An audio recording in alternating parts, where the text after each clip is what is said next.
Hey everyone, and welcome to the NintendoFuse Podcast. This is episode 286. And on this episode, we're going to be talking about the recent Nintendo Direct, the Pokémon Presents, and a lot more. But if you're new to the podcast, my name is Steve, and so glad to be here with you. I'm also joined by Barry and Greg. Barry, how you doing, man? Doing great. Hello, everybody. Pleasure to be here. Got a lot to talk about. Absolutely. And Greg, how you doing? Also doing pretty good, and likewise, we actually have two Nintendo events to talk about, so it's been a busy last 2 weeks. It's true. All the rumors have finally happened, and we don't have to say maybe we're going to have a direct. Maybe we're going to have a direct. We actually had one, and it worked out well that we've changed our recording day to Tuesdays because we just had the Pokemon Presents drop this morning, so we can actually talk about that the same day it dropped. So that's going to be exciting. Hey, if you are new with us as well, we would love to have you follow us over on social media. So if you can find us at NintendoFuse on most of the social medias out there. And then also, if you've never joined us over on our Discord server, I would love to have you join our community over there. The link is on the screen in the video version, but also in our show notes in the YouTube description. We'd love to have you join over there to talk video games and so much more. Speaking of which, we are going live on YouTube and Twitch every other Tuesday. And we record this going on at 8 p.m. Eastern Time and 5 p.m. Pacific Time. And we go live on both of those locations. We'd love to have you join the live chat if you have never done so before. It'd be great to have you in there. Hey to all the people that have joined us in our live chat tonight. Feel free to let us know what you've been playing and any other thoughts that you have about the news topics that we talk about throughout this episode. We'd love to hear your thoughts as well, especially around the two big events that we're going to be discussing. And you can also jump over, another just plug for our Discord server, that you can jump over there and let us know your thoughts. We'd love to hear what you think about all the different games that were announced in both of those presentations. But we've been playing quite a bit of games recently. I'm looking at our list. We all got a decent list of games. Two of those games that are on all of our list come down to these things called Connected Hearts. So we're going to be doing a review of both these Connected Hearts games pretty soon. So make sure you stay tuned to our YouTube channel and subscribe so you can get both of those games. But Connected Hearts, The Full Moon Curse, and Connected Hearts Fortune Play. We're going to be posting that game chat really soon. So you'll hear more of our thoughts on those games pretty soon. But all three of us have been playing those. But what else have you been playing, Greg? All right, so to begin this off, I had finished up another Code of Recollection. So I had fully finished the second part, and unfortunately, I had missed one of the memories along the way, and the game doesn't really allow you to go back and get it. So I guess that's just has to be outstanding that I missed something along the way. I actually filled out my survey to Nintendo to let them know that that's kind of silly that you have like a chance at the end to like wrap up any loose ends, but then you actually can't go back and try to collect things that you missed. So that's kind of silly and all. But overall, the story was very incredible. I didn't really quite see the twist coming at the end, and since it's still very fresh in everybody's brains, it just came out like in the last month. I obviously won't spoil it here, but I would definitely give it a high recommendation to check it out and play through it. It's a very great story and has some really awesome puzzle elements that's kind of tied into it to go along ties along with it. So there's little like mini games and stuff that you play along the way and things you have to find and whatnot that's very fun to seek out.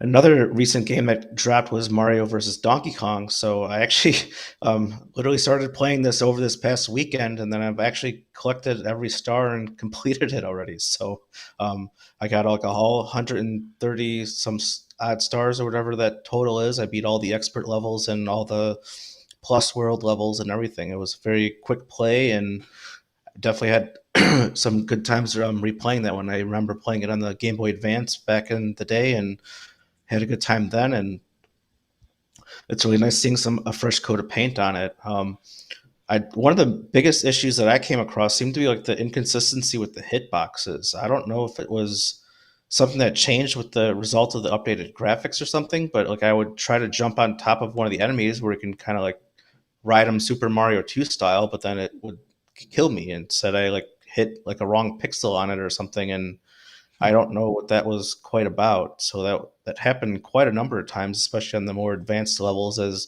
you have to ride them over spikes and everything. And I wasn't quite sure why that kept happening over and over again. But um, overall, it was still like a really fun game. Just obviously, with something like that, it's kind of jarring to see like, oh, I thought you could like ride on top of enemies, but then like if the angle is not like super precise, then it's like death and not like safe and moving along. So that was the main criticism on it. But other than that, it was a very enjoyable game to experience and complete again.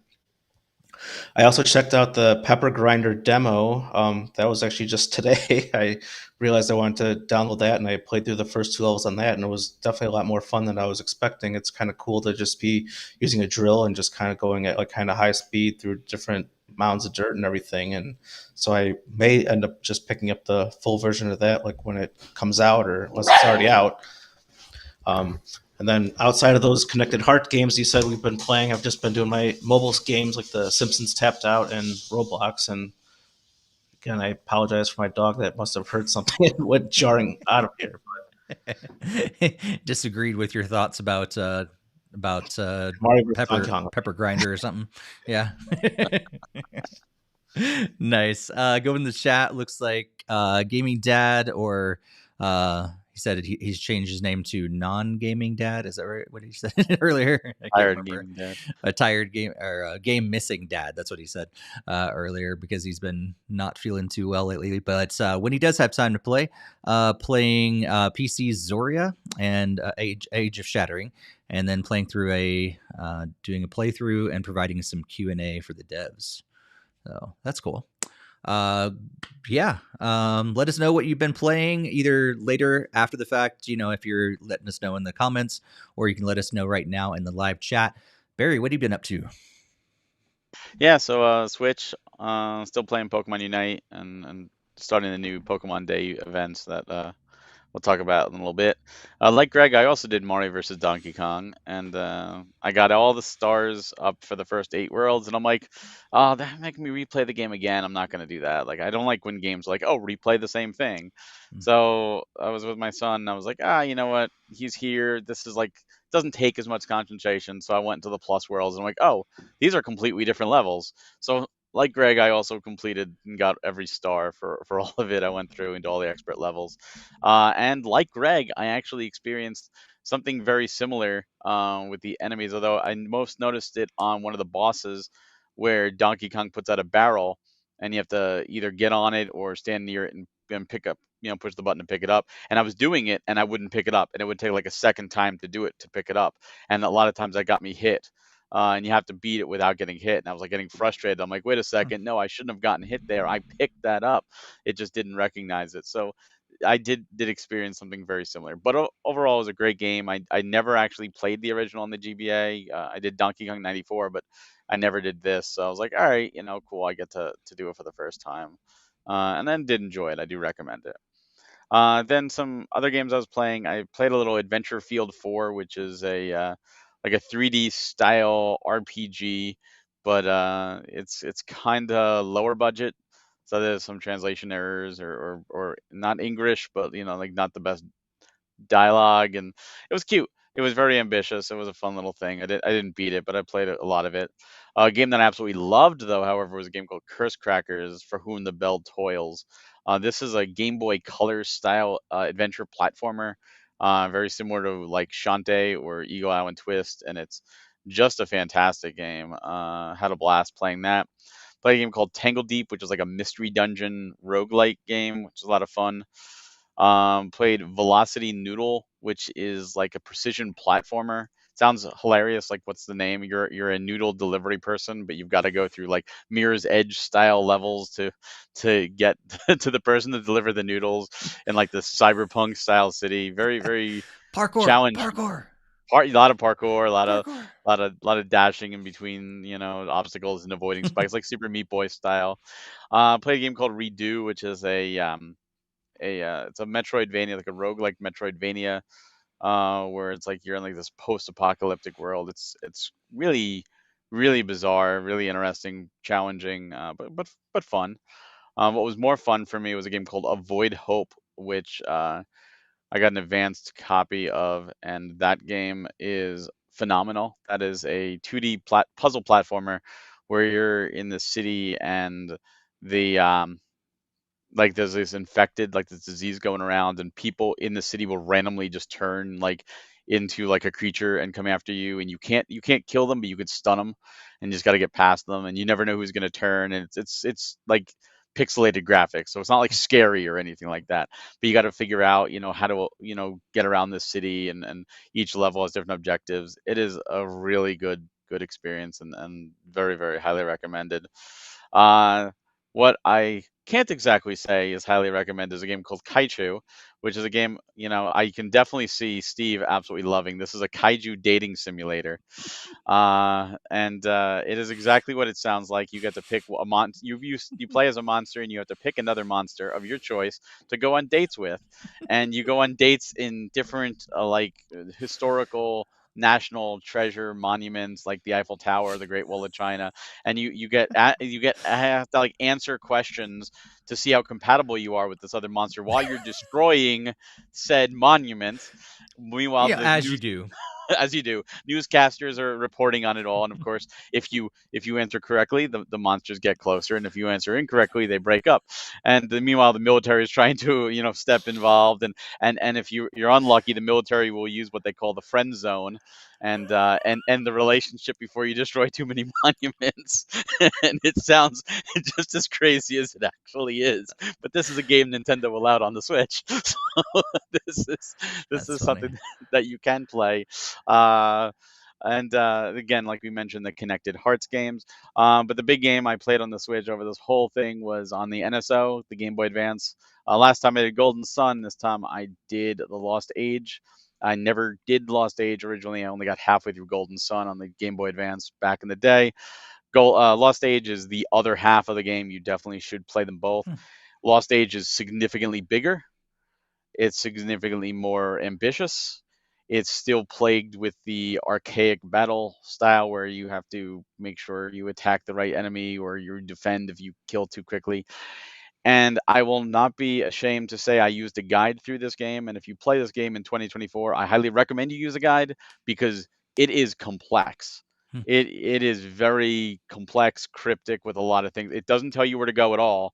It's like good luck, find where you're supposed to go on the map, and then good luck using the right magic to because there's like environmental puzzles that you have to use certain magic, like you have to freeze puddles to make pillars, and you have to use those pillars, or you have to use whirlwinds on the leaves that block a doorway, and some things are hidden under leaves, and you have to use like cyclone to pick up leaves in a certain area to find the hidden items. Like, it is cryptic as hell.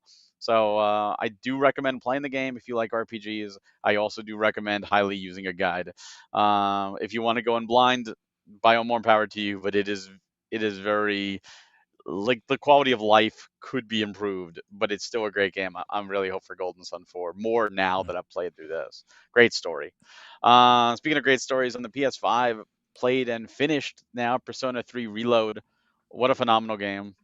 I'm wish Reload came to the Switch. Rumors are it will come to the Switch too. I hope it does. We got Persona 3 Portable on the Switch, but phenomenal game. Really great music, great cast of characters. I mean, you get a dog as one of your party members. A dog fights with a knife, like, that's awesome. Just a truly great RPG. And it's weird. Persona 3 is plagued by Tartarus, and anyone who's played Tartarus plays Persona 3 knows exactly what I'm talking about. It's the same symptoms that Phantom Hourglass suffered from. Oh, we have one major dungeon that you're going to go in, and you have to get stopped, and you have to come back and go back in and back in and back in, just go deeper. Very, it gets boring because it's all randomly generated. So that's like the worst part of the game. The social aspects are phenomenal, but it is a very good game, and definitely recommend. Another game I played on the PS5 is called Synergia Next Gen Edition. It's a visual novel. It's like a cyberpunk visual novel involving androids and cybernetics. Very Ghost in the Shell. Very few choices, and a lot of times I made the incorrect choice because most games you're the highlight shows your choice that you're choosing, and this game it's the lack of the highlight is your choice. So I got confused and I was like, oh, I'm going to choose this. Oh no, I chose the wrong thing. But I've maybe encountered 3 choices and I'm towards the end of the game already. Very, very few choices, but I do recommend it. It is a really cool experience. And then finally on the PC, still playing Final Fantasy 14, and on mobile, still Mario Kart Tour, and I'm in first place in my group right now, and it ends tonight, so we'll see what happens. All right. All right. I have been playing EAFC 24. That's a game that I would have never spent money on, but Nintendo decided to give us, I think 2 weeks, 1 week, 2 weeks or something like that of this game for free. So I've only taken advantage of those free game demo times or trial times a couple times, and this is one of them. So it's okay. If it was 2010, 2012, this would be a fantastic game. But it just does not look like it should, in comparison to PS5, Xbox, games nowadays. It's not where it needs to be. But it's okay. I like what they did with the game, like bringing it out of the FIFA world. They've cleaned it up a lot of ways. Like it's a lot cleaner UI in terms of the menu system, because some of the sports games nowadays have gotten way overwhelming with everything that's going on the screens and everything. They've cleaned it up in a lot of ways. They added a couple different modes. One's called, I think, Voltra, something like that. But it's basically you create a character and you can do not full on soccer games online, but they have like a bunch of different mini games and street soccer and stuff like that. I thought it'd be really fun, but you just control your character. And so you basically get thrown on a team with 2 other people. So it's like 3-on-3, but you just have control of your character. I was like, that's a great idea. I like Rocket League for that same reason. You're, playing, you just have control of your car. But I sat there and waited and waited and waited and waited for online people to play with me, and I never got a game going. So that's unfortunate. And I'm pretty sure this says cross-platform play too. So I don't really know what that was all about. But yeah, if it doesn't have, if it does, I couldn't find a way to turn it on or off. So I assumed that it had cross-platform play. A lot of those games do. So anyway, didn't get to experience that, but played a game, a regular, game, and it was fun. But it just looks like it's dated. I played Mario versus Donkey Kong, the demo. I didn't play the whole game like you guys did, but had a lot of fun with the game. But it was enough for me to go, this is fun, but I don't need to play the whole thing. It's just like I see the enjoyment from it. But yeah, it was enough for me just to have a few levels and have a little fun for a few minutes with the demo, but not necessarily something I want to spend all my money on, to get the full game. But glad that you guys had a good experience. In the demo, I was able to jump wherever I wanted and pick up things, and it was fine in the demo levels, but I only had 4 levels to play. So highly recommend the demo. But also played the Pepper Grinder demo, and Greg, like you, I really enjoyed it. I think it was a lot of fun to play. I didn't realize, like, from the gameplay that we saw on the direct and everything, I didn't realize what was all included in that. And so to jump into it and now realize you're like launching yourself from one section to another and having to avoid all this stuff, and it's like precision analog stick, like stuff. And it was really challenging, but in a really fun way. And yeah, I'm definitely, like, I was already interested in the game, but playing through the demo, that was one that turned me more onto the game rather than Mario versus Donkey Kong goes, I think I got enough. But with Pepper Grinder, I'm like, oh, I'm very much interested in getting this full game when it comes out. I played Snufkin, Melody of Moomin Valley, and that's about all I can say about that right now because we're still under embargo. So we're gonna talk more about that in a future video. But yeah, I'll wait until later on that one. Played the Connected Hearts games, like we said. I also played some more Microsoft Flight Simulator over my Xbox, and just just had a blast, just cruising around. Flew over my city and tried to land my plane into my house. Because why not? But I kept missing. I hit some neighbors' houses, uh, but that was, I don't know why, but I just felt like that would be fun to land in my front yard. But I kept missing it, uh, and yeah, I'm amazed at how much the like detail there is. Like they didn't get because we don't have. I mean, we're not like New York City or Chicago or something like that, but there's still quite a bit of detail that is very accurate for where we live, and that was kind of crazy. We have this little tiny airport that's out west of town that is pretty much only used for private planes and skydiving. And I was able to take off and land from that airport. Like that was one of the listed airports in the game, which is kind of cool. Played some Rocket League, played some Clash Royale, and played a lot more Pokemon Go today. I got like all the different, like Pikachu, Bulbasaur, Charmander, Squirtle, Eevee. All of them have the hats on today. I think they're celebrating Pokemon Day or whatever, and able to collect all those and all that stuff. So that was exciting, and I was this close, Barry, this close to downloading. Actually, I did download it. I did. Sorry, I did download it, but I was this close to playing, but I haven't yet. Final Fantasy 14 on my Xbox. So. Oh, good. I'm excited. I had to delete so many games just to make space for it, though. Oh no, I'm happy. Like, I know Fortnite's gone, and all these other games are gone just to make space on my Xbox. No, that'd be great. I really hope you enjoy it. I know the Xbox version, like right now, it's like its own servers, and they actually stated like if you play 14, do not play this. They're like, we do not want you to test. Like it's for newer players to test the server. But I'm so happy that more people get to enjoy. I hope you love it. I'm just hoping they give me the full demo, because when I tried it on PlayStation, they're like, no, you already used your demo. I'm like, no, I didn't. You should. It wouldn't work. I won't see why not. We'll see. But it's funny you mentioned the flight simulator thing. When I played it on my Series X, that's exactly what I did. I took off from one of the New York airports, flew over the city, found my house, and tried to do the same thing. And then I overshot. And I'm like, no, can I turn around? I'm in a jumbo jet. Let me just try and turn around. And like slowly banking. I'm like, oh, screw this. I'm done. Yeah, I don't know what it is. It's so fun. Another one's like some book or movie thing I read that like where you can, I don't know if it's Ready Player One, but it's like kind of like you don't realize, you think it's a video game, but it's actually controlling real life airplanes, and that's what I had going through my head. Like you guys try to hit like the house, like. Just to make sure we don't get any pulled off of YouTube, we do not recommend flying real planes into any sort of buildings whatsoever. No, not at all. Not at all.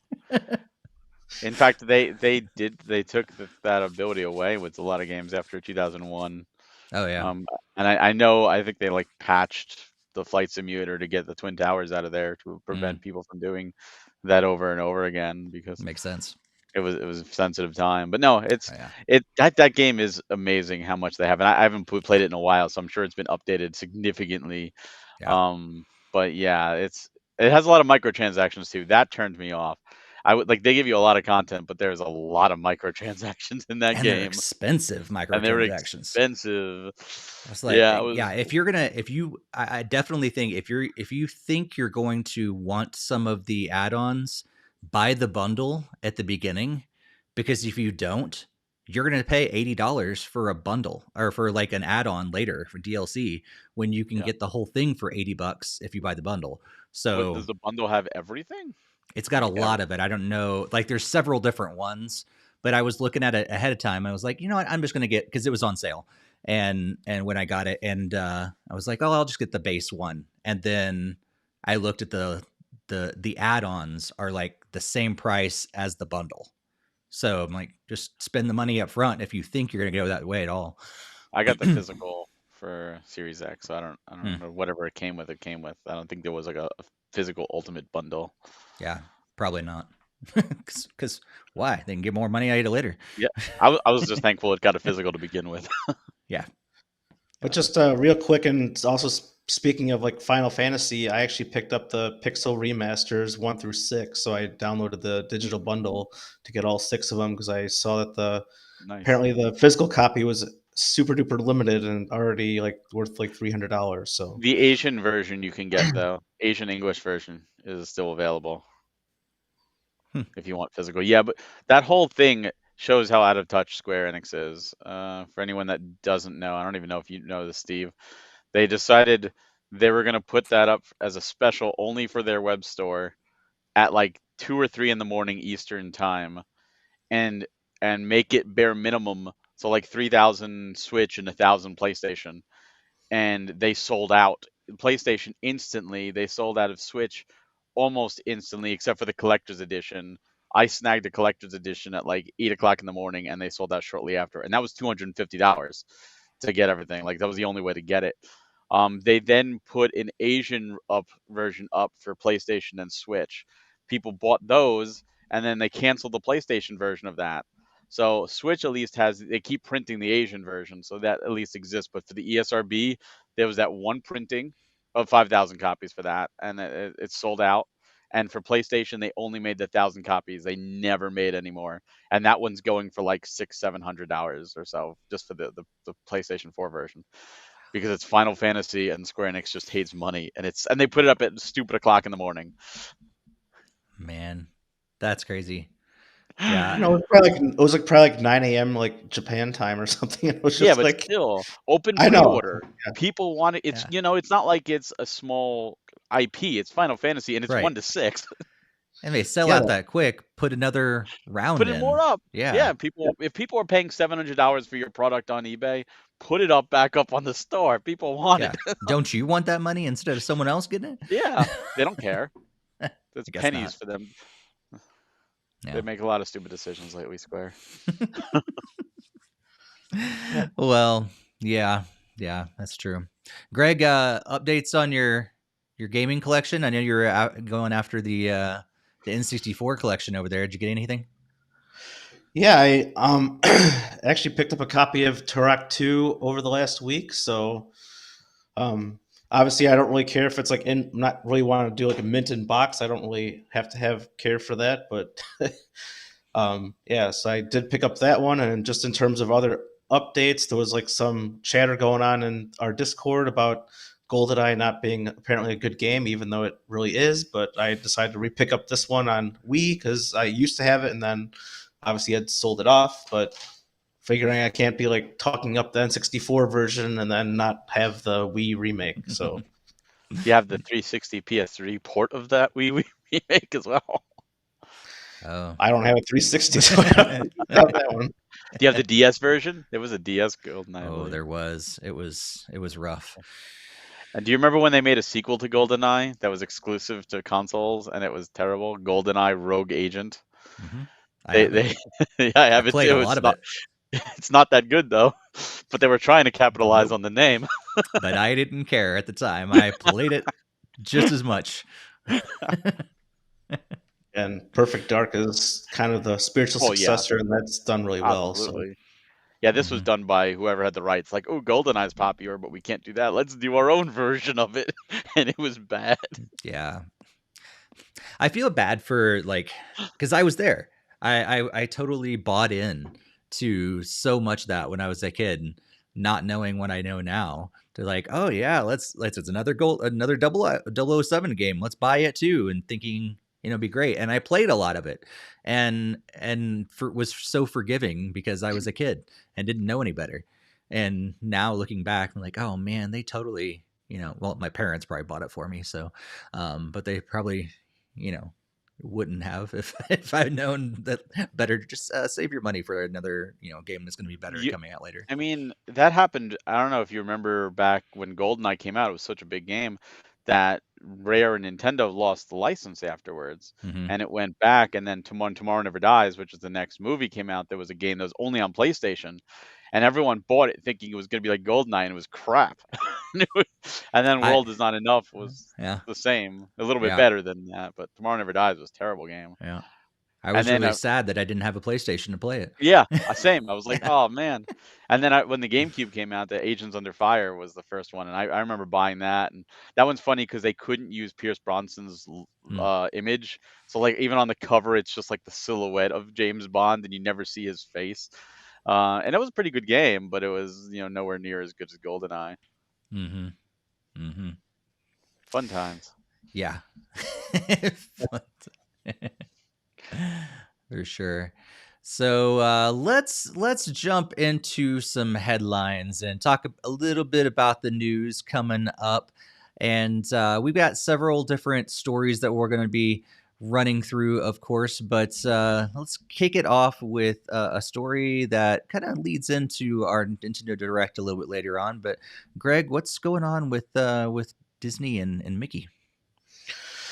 All right, so yeah, as we'll probably talk more in the about the direct later, but Epic Mickey Rebrush was recently announced. But this was more in regards to, I guess, some people reached out to Warren Spector, the creator of Epic Mickey 1 and 2 that released on Wii and Wii U.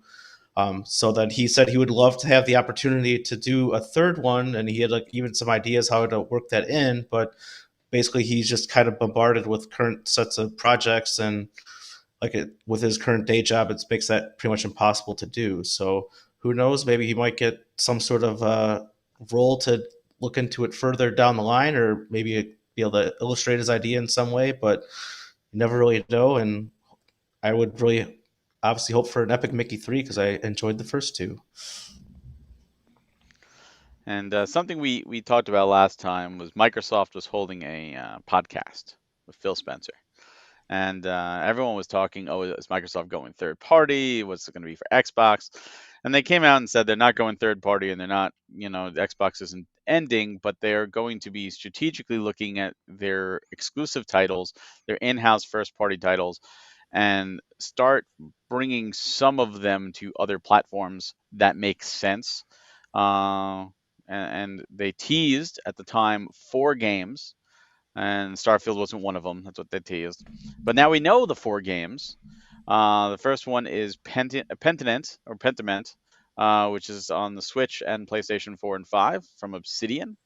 Hi-Fi Rush is coming to PlayStation 5, and supposedly the next Nintendo system. So we'll see if that appears on the Switch too.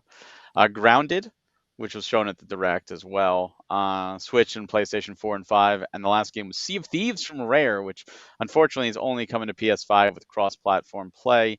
But maybe Switch 2. It'd be nice to see a new Rare game come to Nintendo, even if it is Sea of Thieves. But it's good to see this. This gives hope for some other Microsoft exclusive games, since they keep buying up everybody to come on other platforms.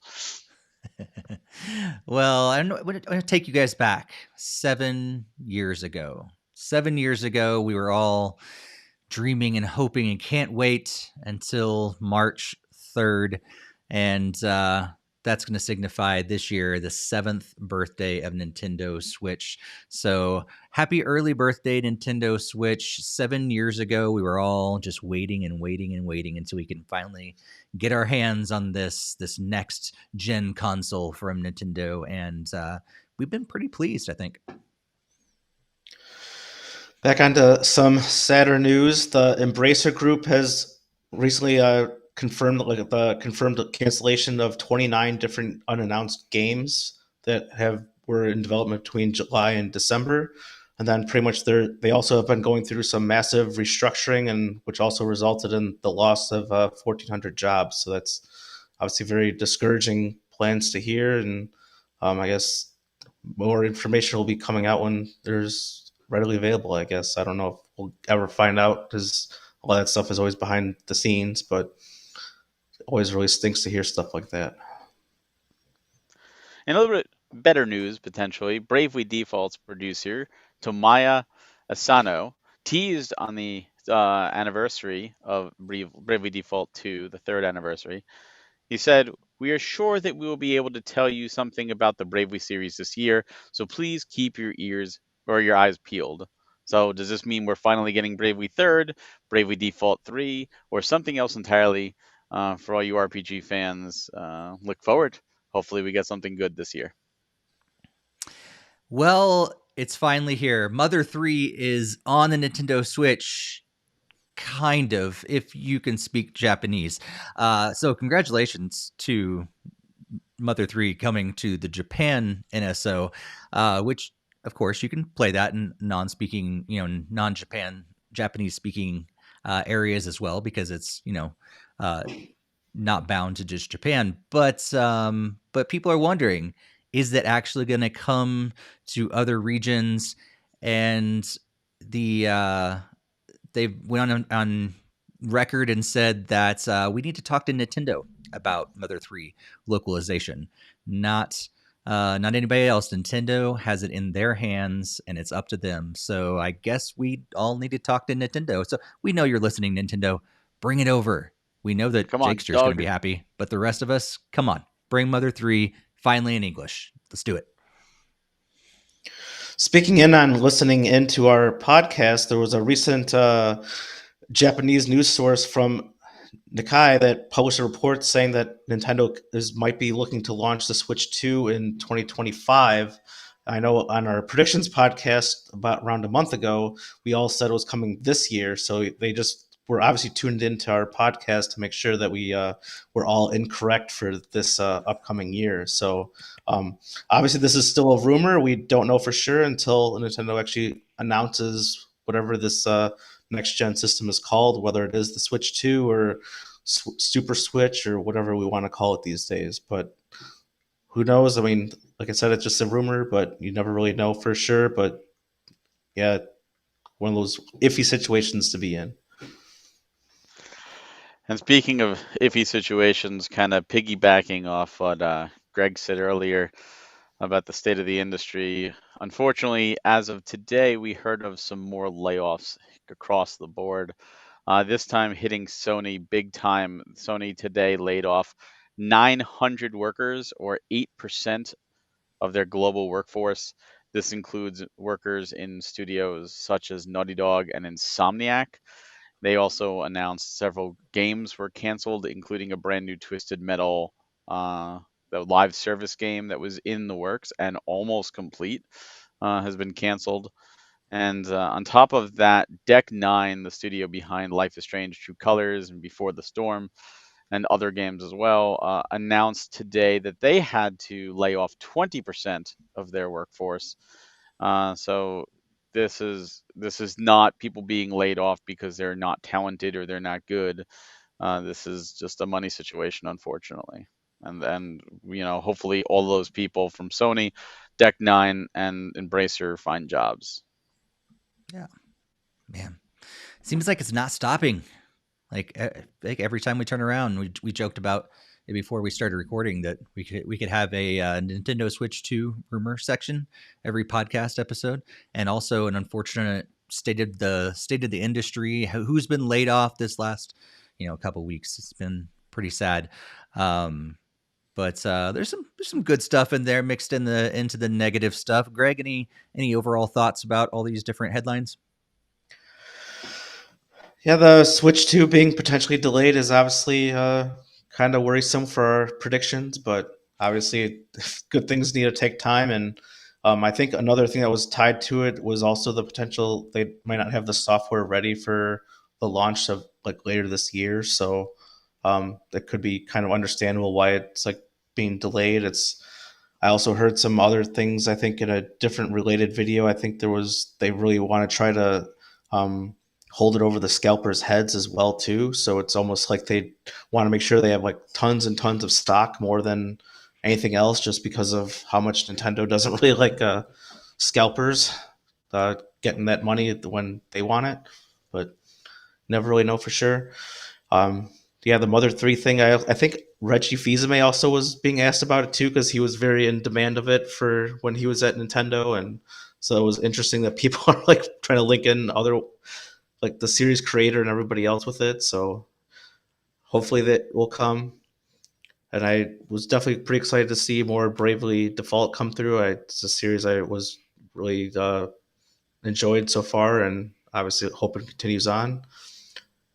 Awesome. Very welcome birthday to the Nintendo Switch as well. It's great to see it's 7 years strong. And I know this year seems like it's already kind of like on the downside of it, but we also did come off of a pretty epic year last year. So not really any major complaints there. And then, yeah, the Epic Mickey is kind of interesting that we'll be talking more about later. And obviously, would welcome a third one. And obviously, the news from Xbox and PlayStation and like layoff stuff always stinks to hear. And hope everybody can stay on their feet and find other places to work and keep their families fed and all that fun stuff. So, yeah. Mm-hmm. Yeah, for sure. Yeah, I think, you mentioned someone, listening to Nintendo, listening to our predictions episode. I was so close. I was so close to saying it was going to be delayed to 2025. So close. And I decided to chicken out and not be that, mostly because I don't want it to wait till 2025. But man, it'd be crazy if it does. Yeah, I think the big things that stick out in my mind is this unfortunate news about these layoffs. I mean, it's getting kind of crazy. I feel like every time we turn around, there's more and more layoffs, which is, and like I don't quite understand what is leading to all this. I feel like Oh, you don't? not exactly. Like fill me in, like because I don't. It doesn't seem like because I haven't taken a deep dive into what's going on, but I don't. I feel like people are playing games as much as they've been ever, but They are. are we selling games just as much? Like, what's leading to this? So it's multitude factors. So when the pandemic hit, the video game industry as a whole skyrocketed, as in new games, as in old games, as in retro prices, as in just the demand, because everyone was home, everyone was playing, and to meet those demands, because the industry grew, companies hired to accommodate for that demand. And now that we're 4 years divorced of the start and the height of the pandemic, um, the sales have gone down. Gotcha. Physical sales have gone down, digital sales have gone down. People have less time now to play, and there's so many choices. So, like, Mm, just looking at last year, if you didn't really have time to play games last year, you can sit and it depends. Say you play even like one game a month, that's all you can play. Last year alone can sustain you for a couple years with just the quality of games. So, because of that, and because the price to develop games has skyrocketed for these big AAA games. That's where you're seeing so many companies say like, "Oh, we made this game and it was not very profitable." I think Spider-Man 2, it sold extremely well, and they made like next to nothing on it. Like they mm, almost broke even. Like they turned a profit, but it was nowhere near what they should have turned a profit on with that game. mm. So that's not sustainable. Gotcha. And Sony has flat out said the PlayStation division is their least money generating division, and it's like it's not sustainable as it is, which is Mm, one of the reasons they had these cuts. So it's unfortunate because all these people are very talented and they weren't fired because they weren't doing a good enough job. It's because the whole industry ballooned and the companies ballooned mm, with it, and now it's like it's course correction. mm, It's a market correction. It's like not the bubble sort of popping, but it's going back down. mm, So the odds are is we're going to see a lot of smaller studios pop up with these developers, and you're going to see, I don't know, let's call it, you know, gigantic planet, made of ex Insomniac mm, employees, and like that's going to be their tagline, and I'll be like, oh, we love Insomniac, so let's support them, and mm, that's what I think is going to happen. But even that, you have a startup company making games, it's especially when you're used to the resources they used to have, it's tough, and that's going to make the indie scene explode. And right mm. now, if you look at the indie scene is great in terms of the amount of games we're getting, but it's absolutely terrible if you're a maker of a game, because you release a game and we see it every week or every other week as we talk about the games. You release a game against 20 other games in the same Yeah. week. And those are just the indie games. That's not even Mm, counting the big AAA games. So I talk to developers all the time, and I get the same story from so many developers of my game is out and it just hasn't sold. mm. And it's not that it's a bad game, it's that no one knows it even exists. Yeah. That's really unfortunate. I mean, it makes sense. And that, like, as soon as you started mentioning it, I was like, oh yeah, that totally makes sense. But it's an interesting place because from a gamer, like, man, this is awesome. We have so many games to choose from, but from a developer standpoint, man, that's hard to reach that level of saturation that we have right now. And then yeah, it's like, yeah, like you said, it's just correcting itself, but it's unfortunate for all these people Yeah. who are going through that. I mean, how many people, we talk about game sales and millions upon millions of copies sold and all that stuff. And Nintendo is the exception of this rule because Nintendo games sell. And a lot of people will say like, "Oh, well, Grand Theft Auto sold more than, Nintendo games." But Grand Theft Auto is also on multiple platforms. Nintendo games are only on one platform. They're incredible. But you have a large group of gamers that all they play are FIFA, Madden, MLB, Forza, the Fortnite, Minecraft.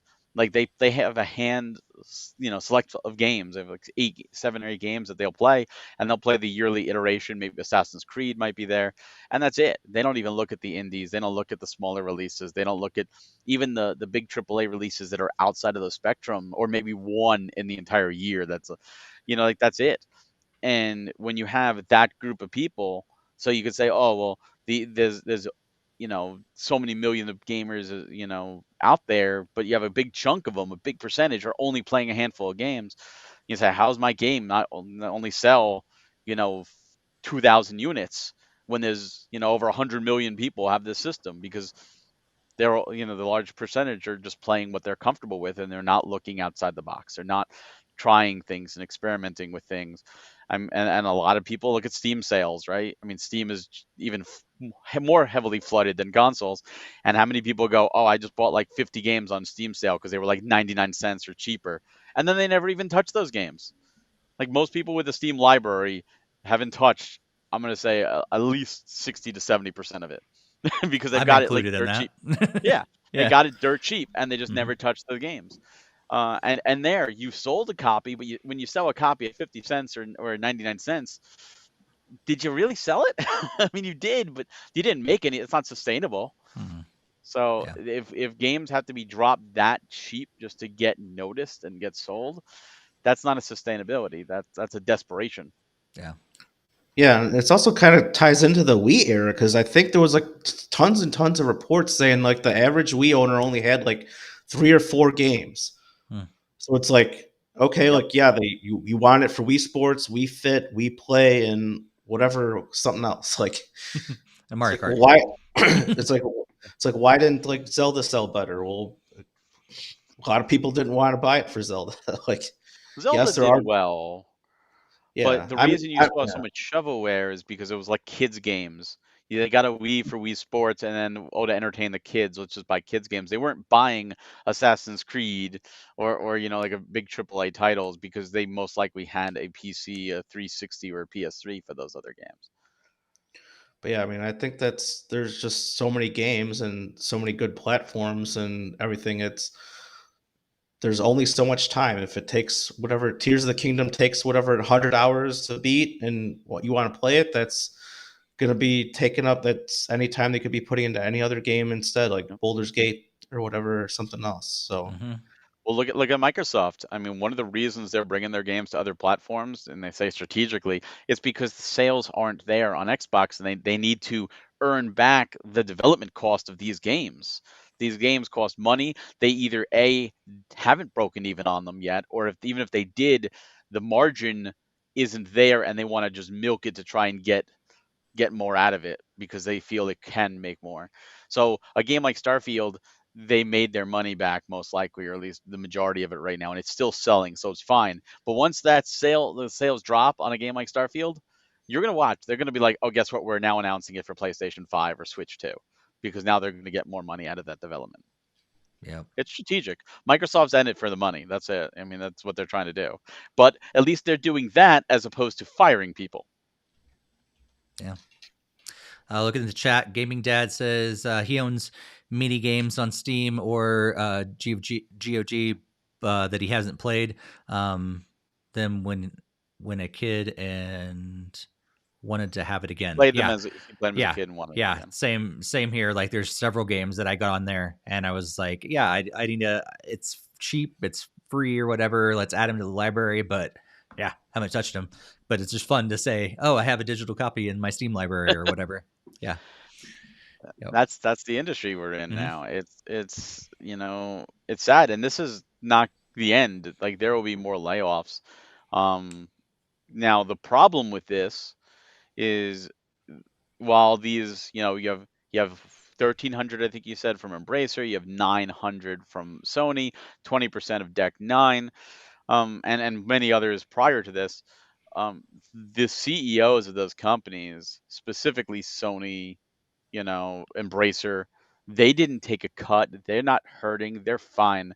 Mm. They could have easily dispersed that money and kept those people in, but they didn't. And we look back at Nintendo when the Wii U was failing, and Iwata was like, "We're taking a 50% pay cut Mm. instead of firing people," Yeah. and that was huge. And if Yeah. you look at this, Nintendo is not suffering from this. Right. Nintendo hasn't gone on a hiring crazy spree. One, number two, they're making sure that their games are within a certain budget. And what helps, honestly, is the Switch being underpowered because they don't need to worry about as many resources to make their games, as highly competitive, and just they would make them fun. Versus, PS5, Series X, they have to make them highly competitive. They have to make them, Mm. and those costs are ballooning. They're super expensive, millions of dollars just to make. And what we're going to see, and this is unfortunately tied to the physical versus digital argument, people who clamor digital games should be cheaper because there's no physical production. The reason they're the same price is because of the deals with retailers. They have these deals with retailers so that people can buy them for $60 physically or digitally. There's no incentive either way.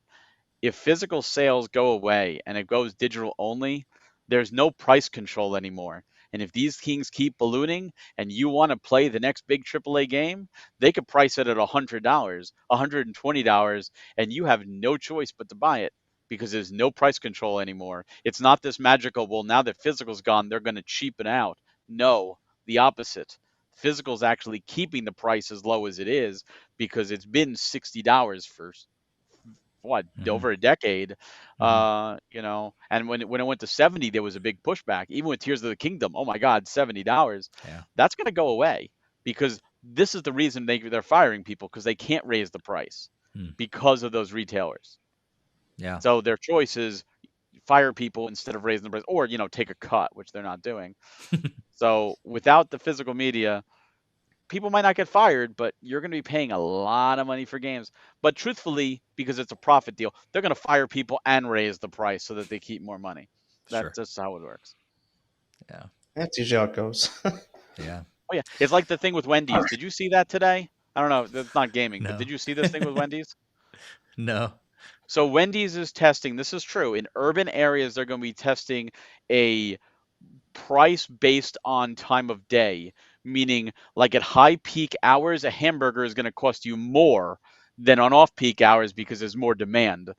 And some people were saying, like, I'm reading comments like, oh, this is good, I'm just going to eat it off peak hours. And it's like, no, they're not going to lower their prices on off peak It'll hours. adjust. This is the baseline. It's Yeah. going to be this or higher. Yeah. And it's I hope it doesn't go into play, but this is a real thing happening in our economy right now, at least Wow. in America. Wow. I'm glad that I don't eat during normal hours, but Still, it sucks. yeah, that's weird. Man.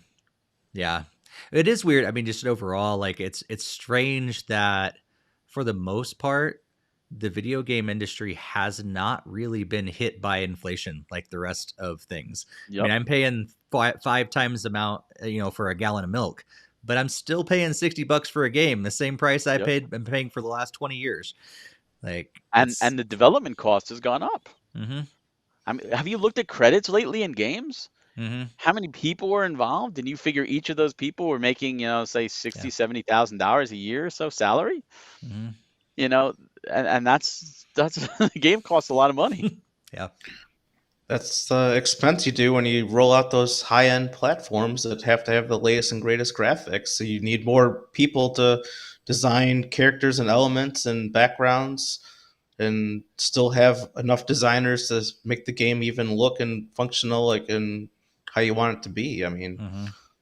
so Yep. that's what kind of balloons up the cost. I mean, I know Nintendo likes to try to go cheaper on the hardware side, and that's kind of how they probably still keep things somewhat reasonable for like the Yeah. price of games and everything else with that, because they're not chasing that high end components and stuff for the hardware. Well, I feel like they have also got some really dedicated, long-term veteran developers that know how to work the systems as well, and they know how to not spend tons of money to get a really quality product. And I mean, from us who like to criticize Nintendo all the time, it definitely seems like they've made some smart decisions in this direction, for sure. And I love what you said, Barry, as well. Like, I think Nintendo has done this. I'm a big fan of Apple for the same reasons. Like, they go through a hard time, and both of their CEOs have taken a hit in their own salary rather than laying off people and making other people lose their jobs. They're like, you know what, the executives are going to take a hit in our salary so we can keep our employees. And it's interesting that other companies are not doing that. Well, it's important also to hire, promote within as Mm-hmm. opposed to hire new, because if people have a job growth, they have, a plan that they feel they can advance, they're more likely to be loyal as opposed to, oh yeah, by the way, this position, there's nothing better for you. That person is going to stay working there, but they're going to be looking for something on the side to either supplement or to move to. They want advancement. People want advancements. That's the whole, climbing the corporate ladder, so to speak. And Nintendo being very old school, that's, how they did it. They're still old school, sometimes to a fault, but in this regards, it's for the better. Mm-hmm. And how many CEO changes have there been with like Sony and Microsoft both, and constantly switching, and other companies too, big companies, and buyouts and all this stuff. I mean, look, Activision Blizzard just got bought out for 60 something billion dollars by Microsoft. They walked into Nintendo, we want to buy you, and they were laughed out of the room. I mean, it's a big difference. Uh, and I got to give credit to Nintendo for doing that. And that's what I'm worried about, going forward, with the Switch 2. Is Switch more powerful? Are we going to see more $70 or higher Switch games? We still see cheaper ones. There's still games coming out for cheaper from Nintendo, but I mean, you have to remember the 64 and the SNES both had more expensive games than we do now. Yeah. Prices dropped with the CD technology. CD technology cheapened the games, and we were able to get 30, 40-hour games. And then it started ballooning back up because of game development costs, not the media. The media is what lowered the price back then. Mm. Now media has nothing to do with it. Blu-rays are dirt cheap. Yeah. It's the Switch carts are not, however, thank you Nintendo, but Blu-rays are dirt cheap. But it's now development costs. Mm. Yeah. Well, let's move on from these stories and jump into something pretty exciting. We finally got our Nintendo Direct that we have been thinking about for a while. Thinking, is it going to happen? Is it finally going to happen? And on September 21st, we actually got it. And Nintendo Direct, a partner showcase specifically. So mostly that means that it's not going to be any first party Nintendo games, is essentially what the partner showcases mean. These are games that are coming not directly from Nintendo first party. Before Yet we they still jump, showed one. and yet they still did, yeah. Usually that's the case, but yeah. And they're like, hey, we're gonna sneak this in just in case. But yeah, let's just overall thoughts, what you thought about this partner showcase from February 21st. Greg, any general thoughts before we jump into the details? I thought it was a pretty standard partner direct. So I mean, only so much stuff that can be shown because it's all like third party stuff, and it's great to know that there's some upcoming content like coming up on Switch. So I mean, overall, there was a number of games that I was pretty excited to check out, and even as I said, I downloaded like one or two of the demos and was able to start looking at them already. So Yeah, yeah. Barry? Yeah, I liked it. going in once it says partner showcase, it brings me back to 2020, and it's like, all right, expectations in check.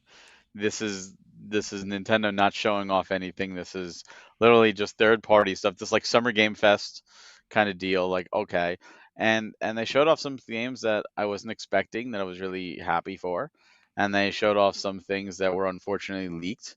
And my biggest issue with not that there wasn't the direct, it was a lot of the reaction I saw where people are like, oh well, we knew about a lot of this stuff because it was Mm, leaked, and it's like, well, of course, because you ruined it for yourself. That's like saying, "Oh, yeah, by the way, your mom's getting you a car for Christmas," and then you get a car and you go, "Oh, well, that's cool, but I already knew about it." Well, you still got a car. Be happy, you know. right. Like I hate leakers for that reason, because it takes away the surprise. And thankfully, I was surprised with Mm, several announcements in this direct, and I was happy. I was yeah. happy with them. Yeah. Yeah, I'm same with you guys. Like I've been it's helpful that I've been busier lately in my life because I'm not even, accidentally finding leaks out there because sometimes they just pop up when you're not, looking for them. But yeah, I think I had no idea pretty much about anything that was on this list that wasn't at least officially announced before, and we just got an update on it. I had no idea about any of this. Oh, So lucky.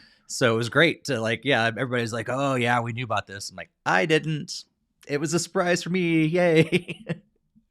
But yeah, it's also important to set your expectations properly. It is partner showcase, and I like that Nintendo does that for us. That they tell us ahead of time, this is what we're gonna do, and they deliver on that. So let's get into some details. We're gonna hit this basically like 4 or 5 games at a time. Kind of go over titles and release dates or release windows, discuss those, and keep on moving like we usually do for this kind of event.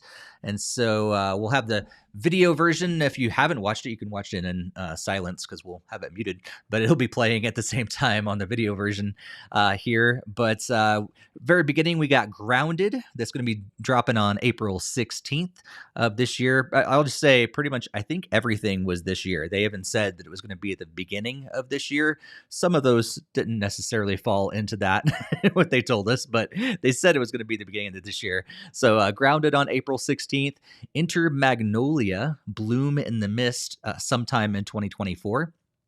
Arranger, a role puzzle adventure, summer 2024. Unicorn Overlord on March 8th, but we got a demo that was available that day, so you can go pick up that demo right now.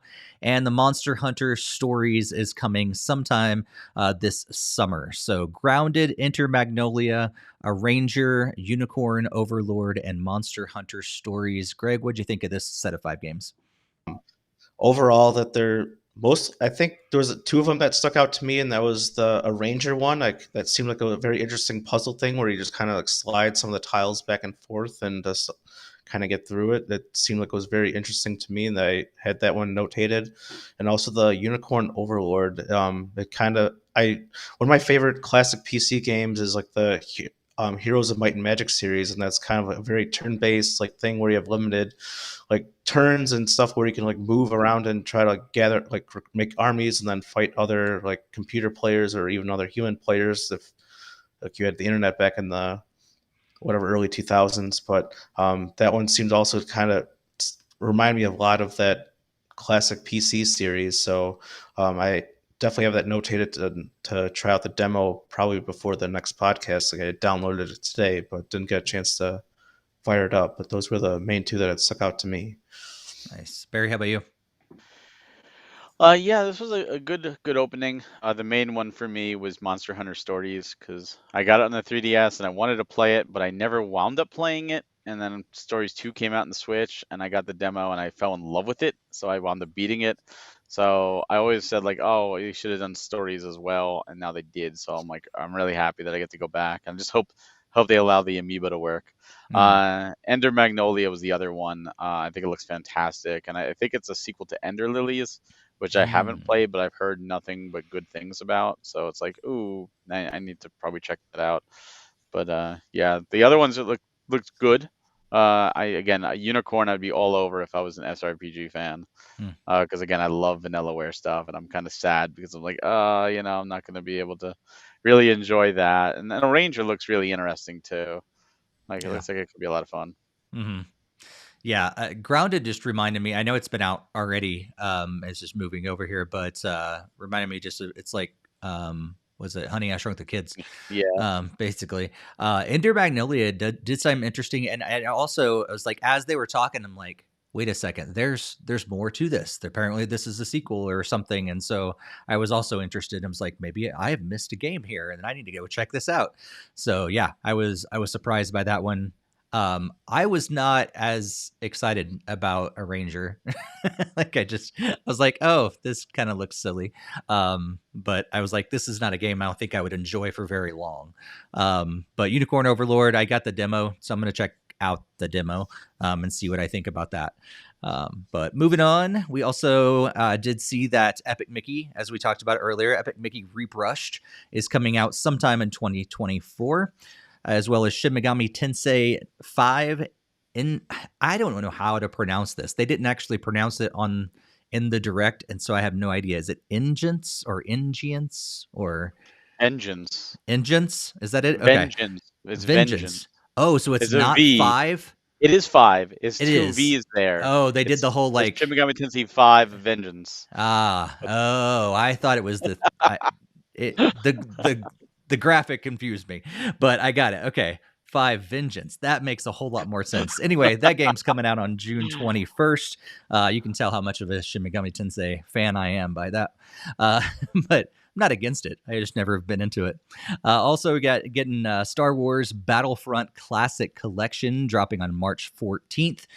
And South Park Snow Day on March 26th. So Epic Mickey, Shin Megami Tensei 5 Vengeance, Star Wars Battlefront Collection, and the South Park game called Snow Day. So Greg, what'd you think about these four?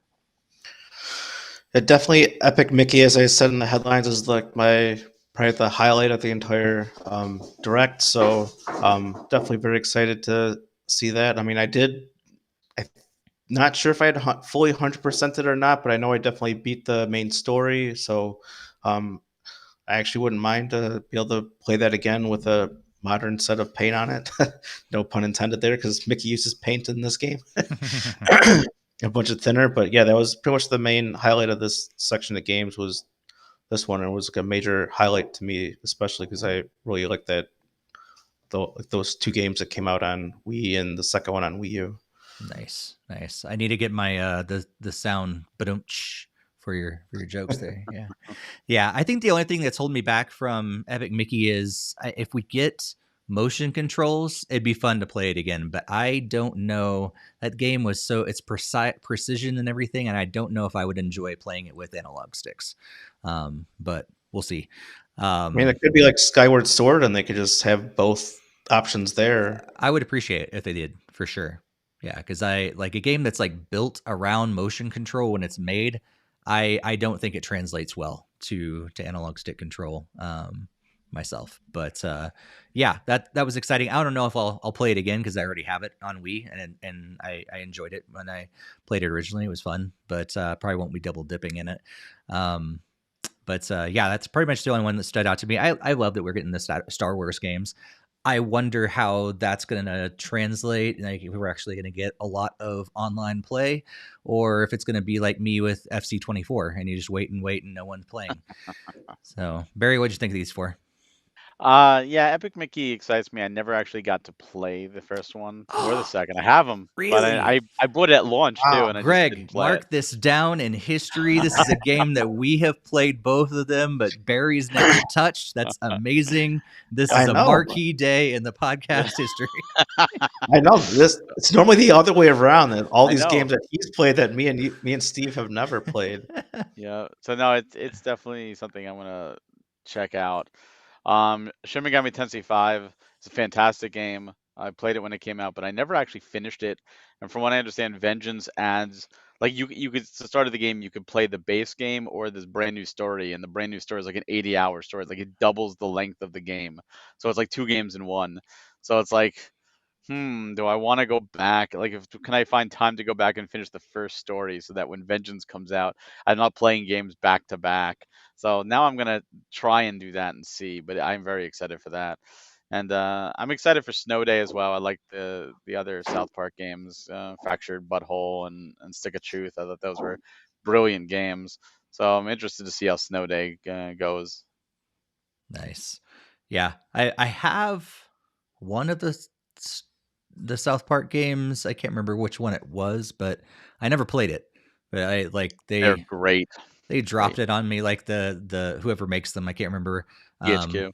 Yeah, they gave me a code like unsolicited, and I cashed it in back on the Wii U, I think it was, or something like that. But I never actually played it. But I have it. Maybe one of these days I'll go back and play it. I don't know. But yeah, I've heard good things about it. Just yeah, I never was like really into South Park. I'm like slightly a little more excited because it's based in Colorado, and like I've been to where it's kind of based off now, and that sort of thing. It's like a local thing, but I still don't watch the show or anything. So. Well, going on to the next section of games, we got Sword Art Online Fractured Daydream. That's going to be launching sometime later in 2024. Gundam Breaker 4, it's also sometime in 2024. Super Monkey Ball Banana Rumble, that's going to be dropping on June 25th. And World of Goo 2. It's going to be here on May 23rd, so not too far away. And as well as Fantasy Life I, The Girl Who Steals Time, that we finally got a release date for that, and that is October 10th, 2024. So Sword Art Online, Fractured Daydream, Gundam Breaker 4, Super Monkey Ball, Banana Rumble, World of Goo 2, and Fantasy Life I, The Girl Who Steals Time. Greg, what stands out to you among these 5? Pretty much just like the World of Goo. So like I know it was like really majorly popular on Wii. Like that first one is a WiiWare game. But I don't think I really got to. I don't even think I picked it up. But this one definitely sounded very interesting and kind of almost along the lines of the Nintendo developed a Fluidity series that I did enjoy. That was kind of like with the water based physics and stuff. So this does seem like it's very interesting, especially how they were saying there's a lot more elements that they're adding into it as opposed to the first one too. So that was one that really stood out to me, and the other ones like really didn't have too much that I was been looking for and whatnot. So yeah, like Super Monkey Ball, like I'm a huge fan of Super Monkey Ball. I hope that this goes in a good direction, especially with the mini games. Some of the new stuff that they put in, like with the like zoom or boost, functionality and stuff like that, I think could be really fun. So as long as they don't mess up the mini games, the multiplayer games, that could be really fun. I enjoy Monkey Ball, and I'm with you on World of Goo 2. I played a lot of World of Goo 1 on Wii, and so to see a new one could be fun. I wonder if I will get into it as much as I did the original one, because it's just I'm a different place of life. We have different kind of games and all that stuff now. But I really enjoyed the first one on Wii and played a lot of that. But it's that happened at the beginning of the Wii life cycle, or this is at the end of the Switch life cycle. Is that going to factor into how much I enjoy it? Maybe. Barry, what'd you think? Big Monkey Ball fan, so I'm super excited for a brand new Monkey Ball, and it's exclusive to the Switch, which is interesting. I'm hoping they're using more from like the remakes of 1 and 2, and they make it closer to 1 and 2. But I'm definitely interested to see. If they bring back Target, they better not screw it up like they did in the remakes, because man, they ruined the best thing there. But the levels are great. Preach. So over 200 levels. Definitely interested to see how those go. World of Goo is a game I also didn't play. I remember when it came out, I wasn't getting digital games. My best friend at the time, he was playing it, and like you said, it was one of those early launch Wii titles that once people beat Twilight Princess and they were done with Wii Sports, or they wanted something different, Yeah. and that was the game like that people went to. But a Fantasy Life I. Absolutely, and it comes out of my birthday too, which is great. So it's one of those where level 5 we've talked about before. Love level 5. Love the first Fantasy Life. This is, I believe, Inafune, Kenji Inafune, the creator of Mega Man, or at least one of the fathers of Mega Man, who left Capcom, is actually producer of this. Hmm. So it's kind of interesting to see that this is what he's working with now. But yeah, I'm excited for it. It looks great. It looks just a lot of fun. So it's definitely something I'm excited for. Cool. Well, moving on, we got another Crab's Treasure. It drops on April 25th. Penny's Big Breakaway that dropped that day. Suika Game has a multiplayer mode expansion pack that dropped. The local version of that dropped that day, and the online version is coming at some time in the future. So if you're a Suika Game fan, the game is adding some extra features, including multiplayer mode. Pepper Grinder, which we talked about earlier, the game drops later, but the demo was available that day. And also Pocket Card Jockey Ride On dropped that day, plus a demo as well. So another Crab's Treasure, Penny's Big Breakaway, Suika Game, the multiplayer updates, Pepper Grinder, and Pocket Card Jockey Ride On. Greg, what stands out among these? It was pretty much this is the standout that I had talked about earlier, is the Pepper Grinder. So that was very interesting type of platformer game, and then obviously just being able to play it with the demo, I was able to get a good taste of it, and it was actually quite fun. So it'll be something that I will be looking to pick up the full version probably when it comes out later.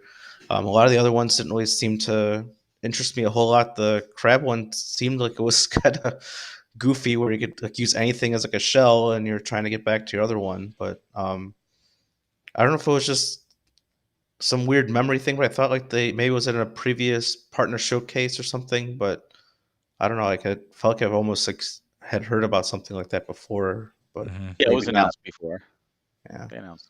Yeah. I mean, so yeah, it was still great to see like updates and stuff on that kind of stuff. But yeah, the main one that I'm really pumped about is definitely the Pepper Grinder. Yeah. Yeah, I'm with you, Greg. I still don't quite understand how a cardboard box can be used as a shell underwater for another Crab's Treasure. That makes no sense to me whatsoever.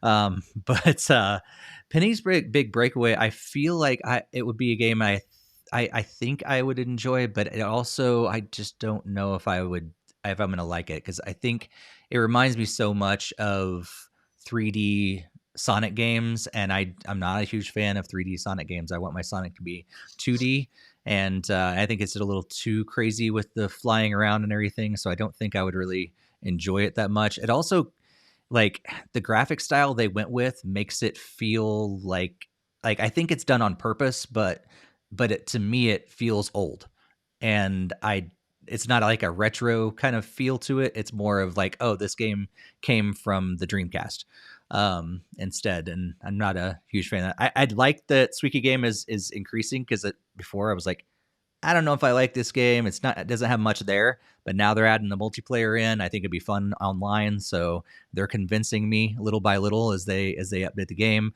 But yeah, Pepper Grinder is the big standout to me. Barry, how about you?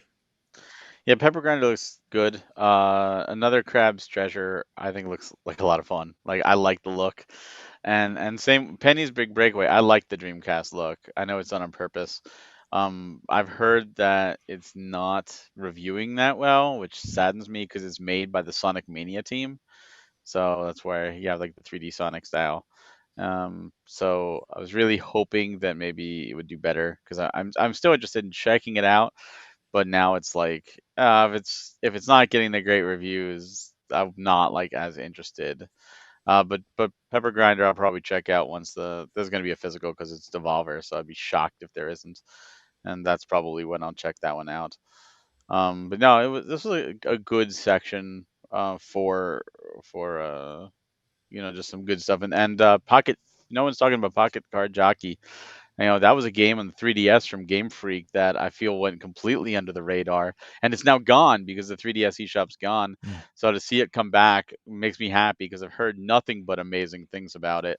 Was praying for a physical, but I might have to check out at least the demo.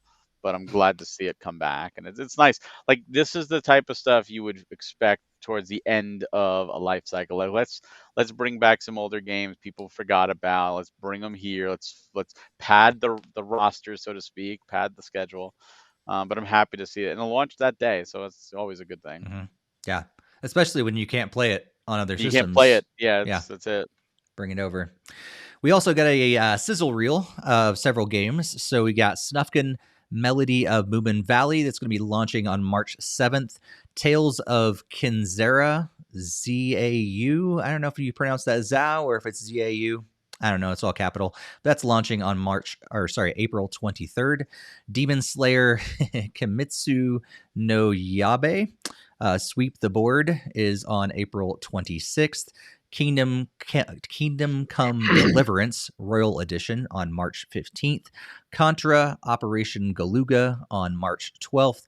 And Sentiment on February 22nd. So anything of the sizzle reel stick out to you, Greg?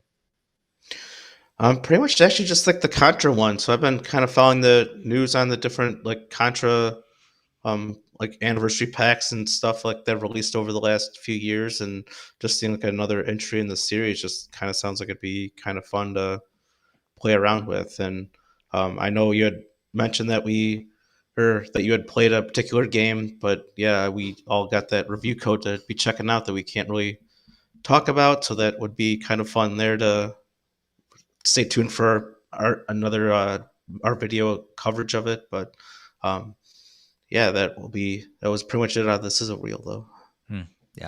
Yeah, I'm with you. I actually did when Snufkin popped up. I was like, that seems like an interesting game, and so now we get to play it. So, yeah, that again, all we can say. We want to stay within our embargo rules there. But Contra does look fun. I've not played a Contra game really since the first one, so I'm interested to see if this one is actually going to go back to that classic style, or if it's going to be a little different.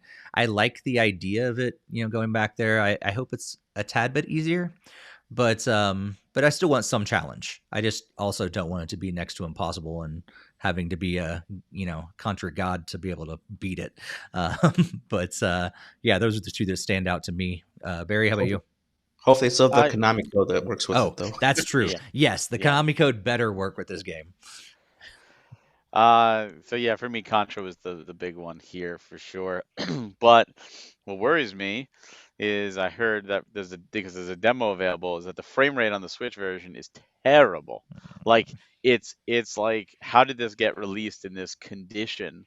That frame rate suffering is not in the other versions, because there's a demo on the PlayStation, for example, Xbox. So and it's way forward, so it's kind of shocking. So I don't know if they will patch that, if they'll fix that, if that's going to be on the physical version or not, if the patch will be there.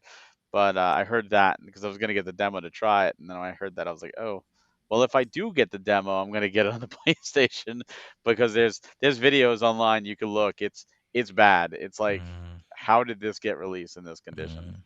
That's too bad. I downloaded it, but I haven't played it yet.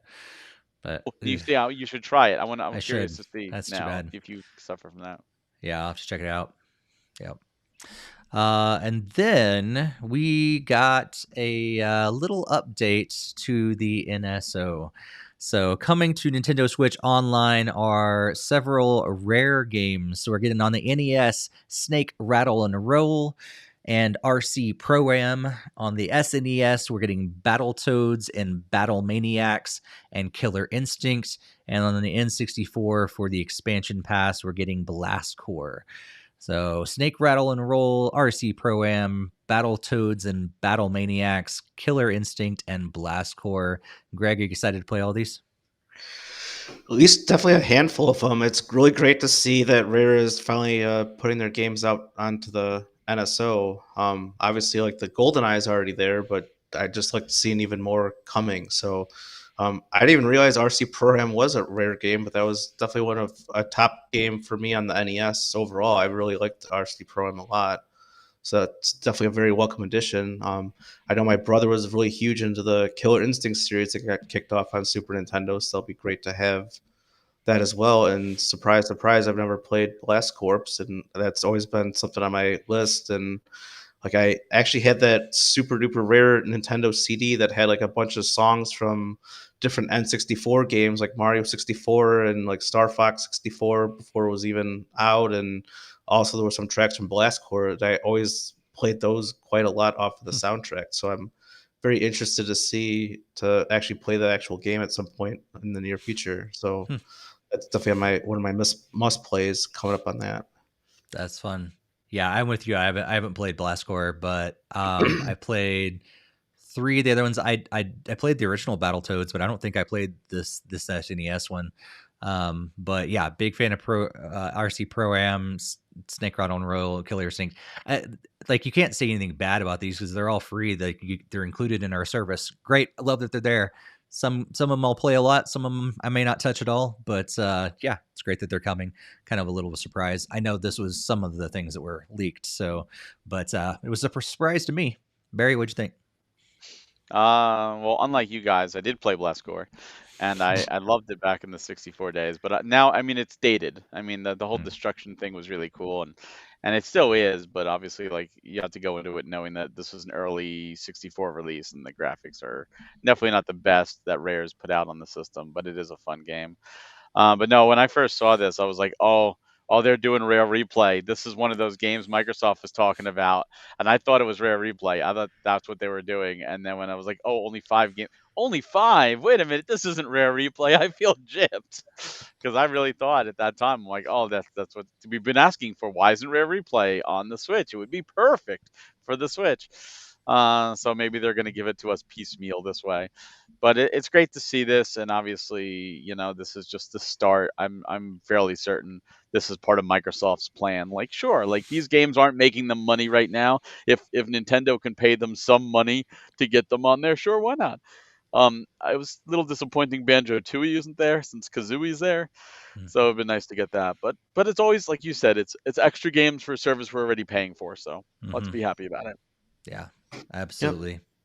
Yep. And who's to say? I mean, that's all can come further down the line. They could do even more rare games like Banjo-Tooie and I mean, like Diddy Kong Racing and some other stuff like that too. So there's still plenty of other games that need to be. Jetport Gemini, so that, I never thought we'd get that. Yeah, that's true. That's true.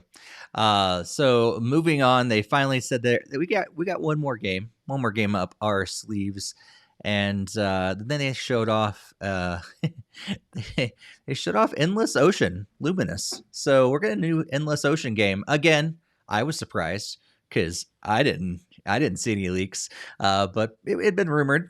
People were wondering if this was going to happen, and we're getting a brand new Endless Ocean game on May 2nd, so we don't have to wait too long.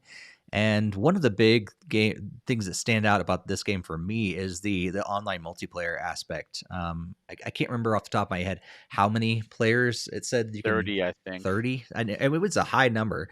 And so it was like that. Like, I enjoyed the original one, but getting on board with like 30 other people and going and diving and looking around and going on adventures together, that sounds really exciting. I hope that they make another version or a remake for the next Switch, because while it looks good on Switch, I can't imagine what it would look like on Switch 2 or Super Switch or whatever. So hopefully they'll continue going in this direction for Endless Ocean as well. But Greg, what'd you think about this one? I never really even knew this was like a series or anything, and didn't really even think too much about it. Usually when I see water in video games, I kind of panic, like Ocarina of Time style, like, oh no, water temple, stay away, get out of my game. Oh no, Mario's underwater, get that off my screen. I don't put him back on land. Like, I don't know. I've never really I don't know what it is just about like the water physics and stuff in games, but I don't know. I mean, just watching this now, I mean, it seems like it could be potentially interesting, but I'm also not really one that likes to play those games like Fortnite where you have like whatever 30 people playing too. So I don't know if it's a competitive aspect as well. But yeah, I imagine you probably would be able to. But yeah, just not something that was really tentatively on my radar. I mean, maybe I'll see more trailers and maybe they'll have a demo or something and I can check it out. But it wasn't really a major hit for me, at least. Yeah, Barry, what'd you think?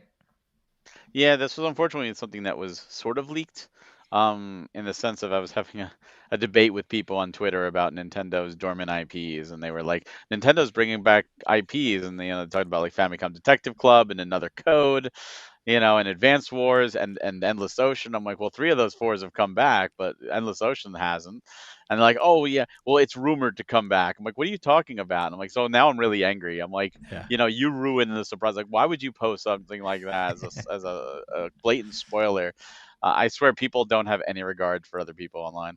But thankfully they were talking about it being a remake bundle of Mm. Endless Ocean and the Blue Storm, whatever the second one was.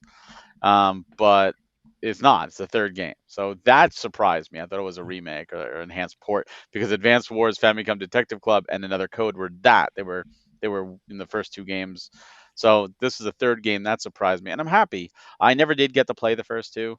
My uncle, who was actually suffering from ALS at the time, before he passed, loved Blue Ocean or Mm. Endless Ocean because the second one, because he didn't have a lot of movement, but he was able to move with the Wiimote, and he was able to like explore and just have fun. So it became a great escape for him. So I'm forever grateful to the series for that. So I look forward to checking it out. But that also depends on what else is launching around that time. The good news is it's another Nintendo title in 2024, and it's not an enhanced remake or a port. So it joins Peach as the only other new Nintendo title this year thus far That's true. At least that we know about. that we know about. Yeah, of course. Yeah. But but it was nice to see. Although I never would expect Endless Ocean as a one more thing. Like I don't Right. like Endless Ocean to me is one of those IPs that people forget Nintendo even has and did, and it's not a one more thing. But I guess in a partner showcase, it's the only Nintendo thing. It's the one more thing. I guess so. Yeah. But it also says Nintendo is not going to show us anything else until June. Like they have Yeah. nothing else at this point. Yeah. Yep. Looking at our Discord, we had a channel in there, and Jakester shared that he was excited about Monster Hunter Stories and Epic Mickey. And then also Dave said the Pepper Grinder demo is legit. It's going to be a day one purchase for him. Endless Ocean was a surprise and interested in Pentiment, and Blastcore is actually good. First time he's having fun with a rare game. So he apparently is one of the ones that does not like 007, I'm guessing, Goldeneye. So I mean, yeah, maybe we started with one of those after GoldenEye games, and then that kind of soured his taste on just 007 in general. I don't know. maybe. Wait, does that mean Maybe. he doesn't like Donkey Kong Country? I don't know. Yeah, Unless he Ooh. just hasn't played it. I don't know. Although I yeah, know we that's were playing, we were chatting about that as well. I can't remember who was in that conversation. Was he included? yeah, yeah. I immediately responded like, "Oh, you didn't really like Donkey Kong Country and like other games." And then Jake's just like, "What about Donkey Kong 64?" And I'm like, "Well, I like it, but I understand I there's like it. lots of people that don't like it. That's Mm, the problem with DK 64." yeah, but yeah, The Banjo problem Kazooie. the Man, problem with man, DK64 is that in 2024 it's this needs a lot of quality of life improvements. But back when it came out and you only got one game every other month or whatever, it was perfect because it was so much content and it kept you busy. that's And true. I think I've even watched like a recent like retrospective on it. Like it's still I think it's like in the Guinness Book of World Records for the most collectibles in a video game Hmm. That's because of ridiculous. like because of like all the different bananas and then the banana medals and all the other stuff that you collect throughout the course of that game. It's like the full 100% completion is like a lots and lots of stuff. Wow, that's cool. Well, moving on, we also had a Pokemon Presents that happened just this morning, so we get to talk about the same day it actually happened. So, Barry, you want to run through the details from Pokemon Presents? Sure, yeah. So Pokemon Presents this morning. It was like just over 12 minutes long. It's Pokemon Day. For those that don't know, the anniversary of the original release of Pokemon Red and Green in Japan for the Game Boy. So they gave us a lot of updates for Pokemon related games. The first was, or at least on this list, the first is Pokemon Cafe Remix is getting an update with new outfits for Sprigato, Fuecoco, and Quaxley, and you can participate in events to get legendary Pokemon Corridon and Miradon to join your staff. So for all those that are playing that, I've immediately thought of Jakester here with Pokemon Sleep.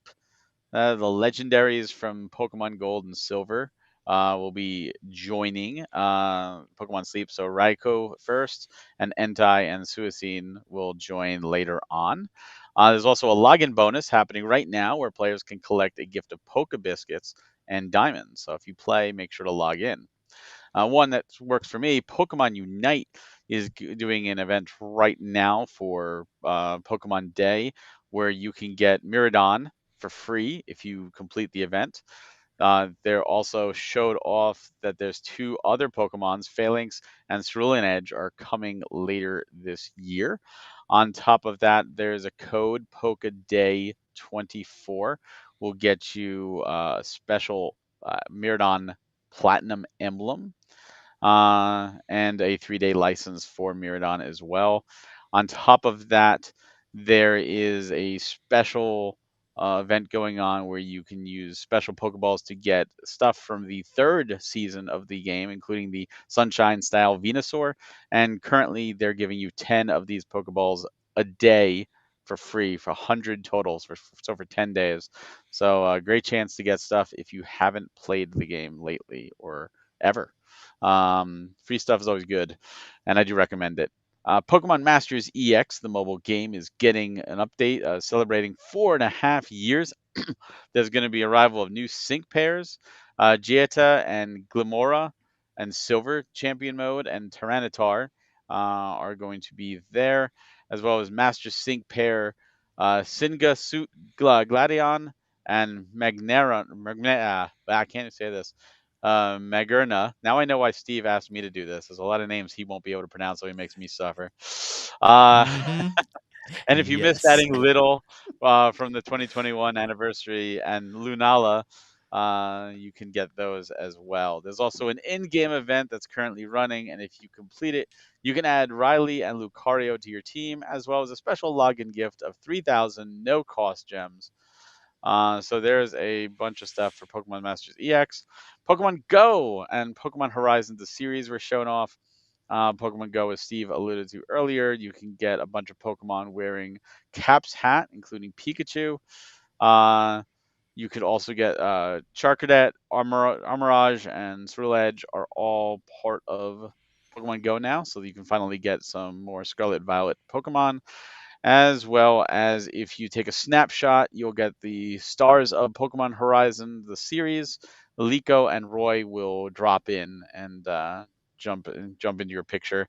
And they also took that time to announce that March 7th of this year on Netflix, Pokemon Horizons, the TV show, launches. And for those that don't know, this is like the next series, and it doesn't feature Ash Ketchum, so it's kind of like a new starting point, if you will. They did touch a little bit on Pokemon Scarlet and Violet. We're getting brand new expansions now. We're not. We're not getting any more new content. We're getting 7-star Terror Raids, and we're getting the original 3 starters: Venusaur, Charizard, and Blastoise.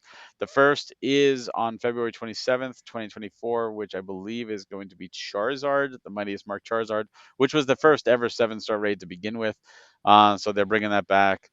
So this is a great chance to get those starters if you just love Kanto. These starters will be perfect, so they will be level 100 and perfect. So make sure to go for them. Then they had 2 brand new announcements, brand new games. One is Pokemon Trading Card Game Pocket. This is a mobile game for the trading card game, and it looks like it is a more streamlined version. I know there's Pokemon Trading Card Game Live, which is more hardcore. This looks like they streamlined the game so that you can just kind of pick up and play and have quick matches against people. You get 2 packs a day for free that you get to open. And it definitely looks like it's a game to invite players into trying the trading card game. So pretty much this is the drug. This is the free drug that you get because it is a First free one's app. free. The first just so you get hooked on it, so then you start buying the cards. So it definitely looks interesting if you're into the trading card game or if you've ever been curious about it. And finally, they ended with the brand new announcement of a brand new Pokemon games, but we're not getting the next generation, not just yet. We're getting a brand new Pokemon Legends game, ZA, and this is going to take place in the world of X and Y. This is in the past before those games, much like the RCS game was before Diamond and Pearl. And they didn't show much. It was just a teaser trailer. But if you've played Arceus, you kind of know what to expect, and hopefully they've improved a lot on it because Arceus was a great game. This is coming in 2025. So does this mean Switch 2, confirming the Switch 2 launch is coming in 2025? They did mention systems, but this is also marks like the first year that there won't be, at least as of right now, a mainline or remake or something of a Pokemon game entering. So that's kind of interesting. Yeah. Like in a long Yeah. time. Yeah, it really is. Like I didn't think about that, but when they said 2025, that means we know nothing that's brand new. It's coming out in 2024. Well, So, except for the trading card game. right. I That is mean, yeah, as far as a mainline game. Yeah. Yeah. Yeah, that's crazy. Yeah, I got some different thoughts, things that stood out to me, but Greg, I'm going to give you a chance to chat about this first. Well, unfortunately, a lot of it was just kind of sleeper stuff for me. I don't really do much with like Pokemon Sleep. Go, Pokemon. Yep. See, there you go. Gotta get that sound effect ready. I do. Yeah, but yeah, like Pokemon, like a Pokemon Sleep, Pokemon Go, Pokemon Unite. Like I was not really into a lot of the mobile Steam versions of those like games. And yes, I understand Pokemon Unite is on Switch, but I'm already been done playing it for pretty much since like the first few months it was Cafe out. Remix is also on Switch. It is. Yeah. I forgot too, but it is. Yeah. It is on Switch. Yeah. Like the mobile style games, I mean, there's just haven't really been my cup of tea for the most part, especially for Pokemon and more of a recent Pokemon fan. Obviously the big one, Pokemon Z, is kind of interesting, especially the way they worded the release, like launches worldwide or simultaneously worldwide, and that almost sounds like it could mean that there's a Switch 2 version that's going to be launching alongside of it, because or even like as Barry said, like they're like the plural of systems. It's like so is it a new Switch system? Like is it do they just slightly tease and create more drama for everybody else to say that it might be released at two different platforms at the same time? You never know, but it's always fun to speculate there. Yeah, that was pretty much the main announcement of like the Pokemon Z. Just I remember Hassan always talking about the Pokemon Z coming out for like DS or 3DS because it was with the X and Y was already out there, and then a lot of people like, oh, there's a Pokemon Z, and like, well, now there's Pokemon Z is real. So I was just think what's next? Pokemon Gray or Pokemon Legends Gray is that next one that everyone wanted a Pokemon Gray version after Black and White, but yeah, they're right there. Yeah. I really need to get that sound effect put in. Yeah. I'm with you on Cafe Remix, Pokemon Sleep. I've not tried it out. I know Jakester's a huge fan of Pokemon Sleep. I just haven't got into it. Pokemon Unite, like I know Barry, you've told me like it's gotten better. I really need to give it a shot again. Because in the beginning it just other players online were just ruined the game for me in the beginning. Well, they've actually added solo mode. Like there's actually a mode now that you play. It's just you. It's you and 4 CPU versus 5 CPU, and you can choose the difficulty. So you could just make it like casual, and you just steamroll them all, and it's just hilarious. Nice. I don't know. I get to the point where like, are the CPU players any better than the random online players? They are with every mode except for Aroma Park, which the whole mechanic is when you score, you have like 15 seconds and any score done is double score, and the CPU would just like walk by and you're like, score, so I could get double, and they just keep walking. I'm like, you idiots. So that's the one that we're playing with. CPU really sucks. Everything else they're good though. Okay, that's good. Is that a global setting for like all CPUs, or do you have like the CPUs on your team being like on very advanced and the other CPUs on the other team being like on easy? They seem to be on like average with your team, but then you can choose the difficulty of the other team with the Hmm. solo mode. Hmm. Otherwise, you just everyone's average, and Okay. but they don't have like the CPU players don't have like any emblems equipped or the Hmm. equivalent of equipment. So like you're gonna be stronger than them, Nice. and Yeah, I it might it boot it kind of up makes for. my wife was the same way. She was like, "I'm tired of dealing with idiots online, and that just frustrates me." Yeah, And now it's like she's like, "Oh, I like this. This is fun because I could just steamroll the CPU, and I nice. don't have to worry about it, and it's more fun of a game." And there's so many Pokemon that have been added since you probably played that Yeah, it'd be like, "Holy crap!" Like the whole mm, roster is different, so there's a lot of unique stuff to see. that's cool. Yeah, I might boot it up just for this event alone and try it out again. Um, but yeah, I kind of forgot about Pokemon Masters EX when they started showing off, and I was like, "There's a mobile Pokemon game? I totally forgot about Yeah. this thing." So that was kind of a little bit of a surprise. Pokemon Go, like I said earlier, I've been enjoying some of the new stuff. Um, the other thing that stood out to me was the Pokemon trading card game Pocket. Like as I've said on previous episodes, like I never got into the actual trading card game because the thought, even when I was younger, of doing math for fun was not something I would enjoy. I like the concept of it. It sounds like something that would be fun, but then having to keep track of everything, I was like, no, I'll just play the regular Pokemon video game that it does all the math for me and figures out things. Here we are, and I could do that on my phone. So maybe it might be something that I'll get into, and I'm sure this could potentially be one of those things that sucks me in and gives it to me for free, and all of a sudden the next thing you know, I'm like, oh yeah, I've been playing Rocket League and Clash Royale and Pokemon Go and Pokemon Card Game Pocket. It could be one of those things that becomes a long-term thing because it does all the math for me. I was a good math student, I just didn't like to do it for fun. And yeah, I never played Arceus, but I know it got lots of high praise, and so yeah, with it coming out in 2025, maybe this is the time to finally get my next Pokemon game. So let's see how Legends ZA does. Barry, any more thoughts on the Pokemon Presents? Yeah. First off, you should play Arceus. Arceus is a great game. Absolutely worth your time. But no, I'm super excited for Legends ZA because I did love Arceus, and as much as I love Scarlet and Violet, I think Scarlet and Violet are overall the better game outside of the performance. Hmm. Obviously, Arceus performs better, but Arceus had so many cool mechanics that I wish were in Scarlet and Violet, like being able to just sneak up and throw Pokeballs and capture Pokemon without battling them and Hmm. surprising them. Like I think that's so cool, and them actually attacking you. Like Hmm. in Scarlet Violet, if a Pokemon hits you, you instantly go to battle.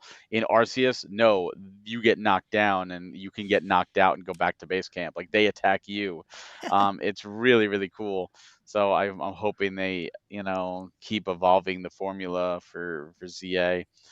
Steve, like you, I did play the Pokemon card game back when it first launched because I was a Magic the Gathering player and I loved Pokemon, so I was like, oh, this is a no brainer. So I got like the first set and everything, and then I didn't have enough friends. It's one of those things where if you play like to play the game is what I mean. So if you Hmm. with the physical card game, if you have no one to play against, you have no one to play against. All my friends were Magic players, and like only one decided to try Pokemon, and we played a couple rounds, and like that was it. I had no one to battle, so I'm like, well, I'm done. Like I'll just stick with Magic and put my money towards Magic, where all my friends are playing. So I never really got into it. I did play a little bit of the Game Boy game when it came out. I bought that and I did enjoy. So like you, I'm actually tempted to get this just to try it and see. I don't plan to spend money. Of course, that's the famous thing of everybody. I never plan to spend money, but it gets me in. Mario Getting the Kart Tour. No. Yeah, yeah, Yeah, yep. No, but I still play Mario Kart to this day. So it's true. I still pay for Gold Pass because I still play every day. So for me, $5 a month, it's worth it because I play every day. But yeah, like the 2 free packs a day and stuff. Like, okay, cool, I can do that, and I can. I'm sure there's gonna be some kind of like initial bonus, and I like the fact that the games are more streamlined, like that you can pick up and play a game. And I think what they're doing with that is Marvel Snap. is a Mm, card game that is literally you play like 3 to 5 minutes and you could do a whole round. And mm, you could do a whole game against people. And I think that's where, the real card game, you're going to sit there and you're going to have a 10, 15, 20-minute match, depending on how it goes. And I think that's what they wanted to do with this, is mm, make it so like you could just pick up, oh, I'm waiting for the bus and I can play around. I can play a whole game against somebody. And that's cool to me. Streamlining it, that's cool. So I'm excited to see how it goes. I'll give it a shot because it's free. And we'll see where it goes from there. Pokemon Unite, of course, I'm playing, so I'm doing that stuff. None of the other stuff is going to make me go into the game. I know some people groan and go, "Oh, why are you showing me this stuff?" Because it's Pokemon Day. It's a Pokemon Presents, and they're catering to all their audience, not you specifically. So I'm glad that all these games are still getting updated, and I hope that those players that do enjoy those games enjoy. Like, I hope Jakester enjoys the Pokemon Sleep things. I hope you enjoy the Pokemon Go things. Absolutely, I think it's a no-brainer. So mm. overall, it was a good showcase. I was expecting the next generation. The fact that we're not getting the next generation actually kind of excites me more than if we got it, because that means they're taking their time to improve. And I'm wondering if 2025 we're going to see Legends come early and the next gen come late, just like we did with Arceus and Scarlet Violet. They came out the same year. They came out It's true. together on 2022. So I'm wondering if we're going to see a 2025 be another 2022 in that regards. Unless they're holding back to the Switch 2 announcement and dropping it then and That saying, hey, absolutely. launch title, next Oh my Pokemon God. game. It could be. The Switch doesn't need it, honestly. The Switch is doing well. It doesn't need, and Switch is going to get Legends. Like Legends ZA is like, I would be shocked if they do a switcheroo, no pun intended, and make it not Switch regular. I do think it's going to be a dual launch, Yeah. but I do think it's going to be on the Switch regular too. Yeah. Makes sense. One more thing that Barry, you told me, like, what is coming to, what is this thing that's coming to the 3DS? So, oh, you're muted. You got so excited you Oh, got muted. it's out already. It's So already here. it's already here. So there's a program called Red Viper, which is a Virtual Boy emulator for the Nintendo 3DS. People kept saying, "Why don't you do a Virtual Boy, Virtual Console for the 3DS? It'd be perfect," and they never did. Well, somebody went ahead and made it running, where you could change the color and use the stereoscopic 3D to get the same Virtual Boy the 3D that you got with the Virtual Boy, and they use the touch screen to emulate the Virtual Boy controller, because the Virtual Boy controller is very unique. It had 2D pads, the BA, the two LR buttons, so it works. And it's crazy to see, for the first time, Virtual Boy emulation actually in 3D. It's never been done before, like, properly. So I don't know if Nintendo's going to come after this. I don't know what you have to do to get your system to work on this, but I just thought it's a pretty fascinating thing that this even exists to begin with. Yeah. Yeah. Yeah. Not that we don't recommend doing anything illegal. Again, making sure that everybody hears that we're not promoting anything illegal. But it's interesting to see this happening. Greg, you gonna do whatever you have to do to get your 3DS running a Virtual Boy emulator? I don't know how to do any of that stuff, so not unfortunately I won't be taking part in it. But I was definitely on the camp side, like, oh, they should easily put a lot of that Virtual Boy stuff onto Switch, or not Switch, onto 3DS, because it makes sense, because that had 3D, and that was kind of the whole thing of Yeah. Yeah. that. So Keep in mind, the Virtual Boy games were never ported either. Those games are still locked on that system, and they're Nintendo titles. Yeah, it's really surprising that they didn't bring those over. And I mean, yeah, I don't know. I mean, I guess it would take work, but that would have been really cool to see all these games, originally over there, rather than someone doing it in their own home, apart from Nintendo. But maybe we'll see it in the 3D version of the Switch 2 or Super Switch. Who knows? I know, like, Krista did like they did like a podcast recently where they were talking about all the different gimmicks of past Nintendo systems, and how likely would it be to be on Nintendo Switch 2, and like even like the 3D slider was one of the things that they had discussed. So that was just kind of interesting. So Nice. Yeah, I obviously, doubt we're gonna. obviously that was like one of the very unlikely ones they had on there. But Yeah, I would love to see some sort of like, not that it has to be there because I'm not a huge fan of VR stuff, but it would be interesting to have like a VR attachment or something like that more than the cardboard one. Labo VR. Yeah, but for something like that like we're not going to use it all the time, but it'd be cool to like see a Virtual Boy like resurgence of those games, maybe a couple new ones to play in virtual reality. Could be fun. How crazy would it be if Nintendo announced that the Switch 2 they made a deal with Meta and the Switch 2 will work with the Meta Quest 2 and 3 and stuff, and like you could hook it up and connect That would Bluetooth. be crazy for sure. It'd be better than requiring that than the Apple Vision Pro. Oh yeah. I don't have to drop $3,500 on it. Yeah, that's insane. We'll see. We'll add it to the possible rumor list for future episodes. See if we get the Virtual Boy or VR Meta Super Quest 3 new DS. those are the things that they're going to announce. They're not going to want to like give stuff that people want, So that's right. their track record. Yeah, the Switch 2 will be. They'll make the announcement. The Switch 2 is compatible with Labo VR. Aren't you happy now?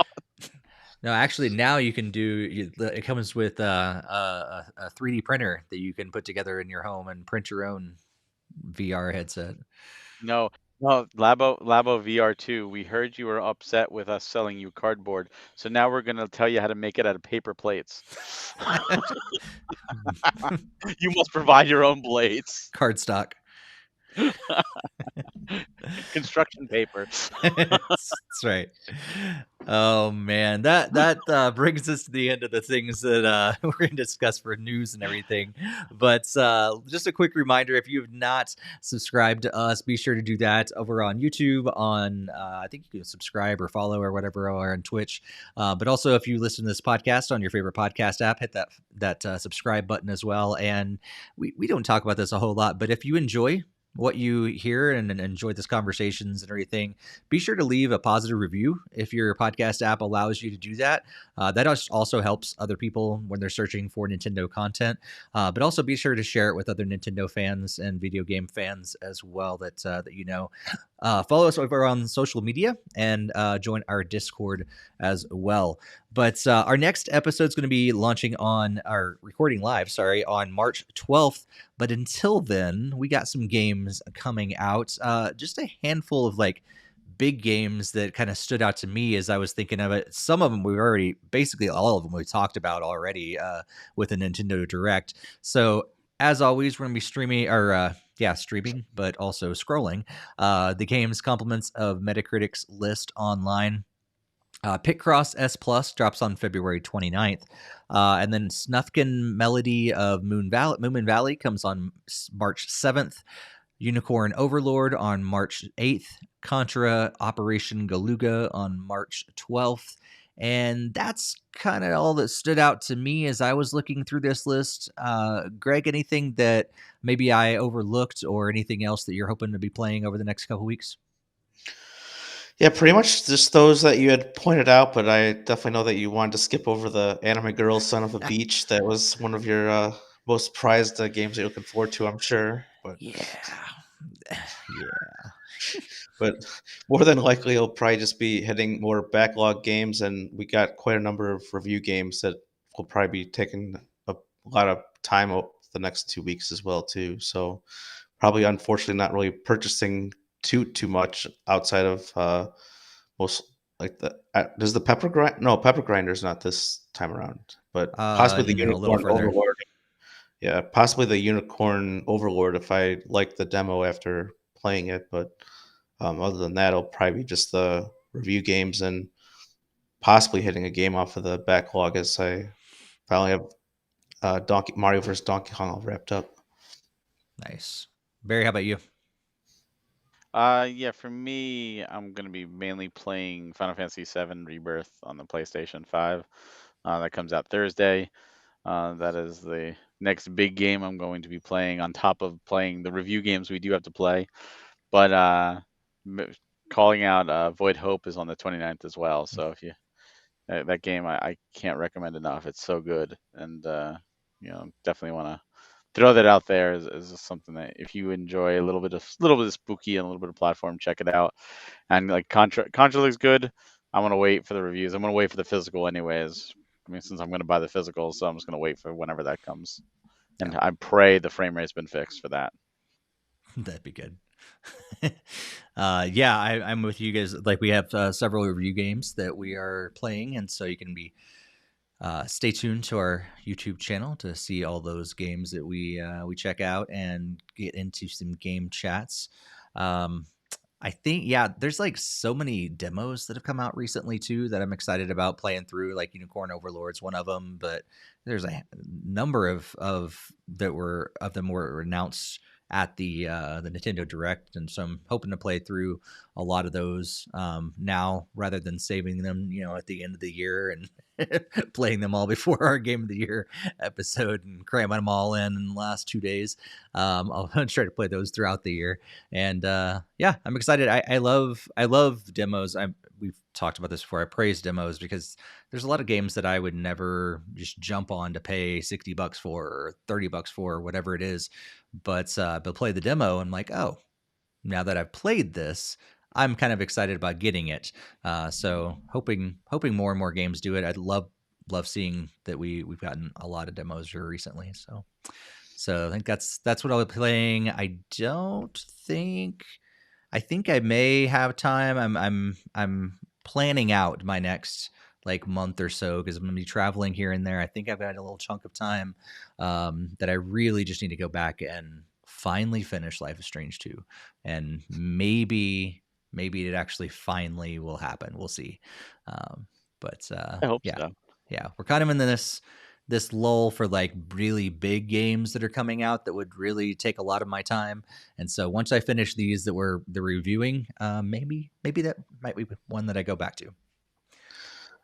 Yeah, because I mean, even as I circled back earlier, I just bought like the Pixel remasters of Final Fantasy, so those will probably be higher up there because I've never really played the series outside of 4 and 6. So You're in for a treat, especially with games like 5. Yep. Man, like here we are at the end of this episode. Like I said, we're going to be back on March 12th. If you've never joined us live, be sure to hop over on Twitch or YouTube at 8 p.m. Eastern Time and 5 p.m. Pacific Time. Every other Tuesday, we go live. The next one, like I said, March 12th.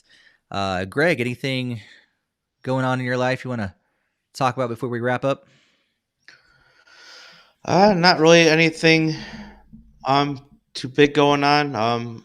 I think people might have seen like my background change. I kind of reorganized the office a little bit and put some more of my amiibos up, and I did pick up like Sora and Terry, as I mentioned in our Discord. So I'm just down to Pyra and Mithra to complete the Smash set, and so it might be finally time to buy the Fighters Pass version 2 and get the rest of the fighters. So Nice. that's not a whole lot of other stuff really going on that's game related. I do need to check out to see when that Midwest Gaming Classic is going to be, because I almost want to drive up for a day to go see it again, because that was really cool to do 2 years ago.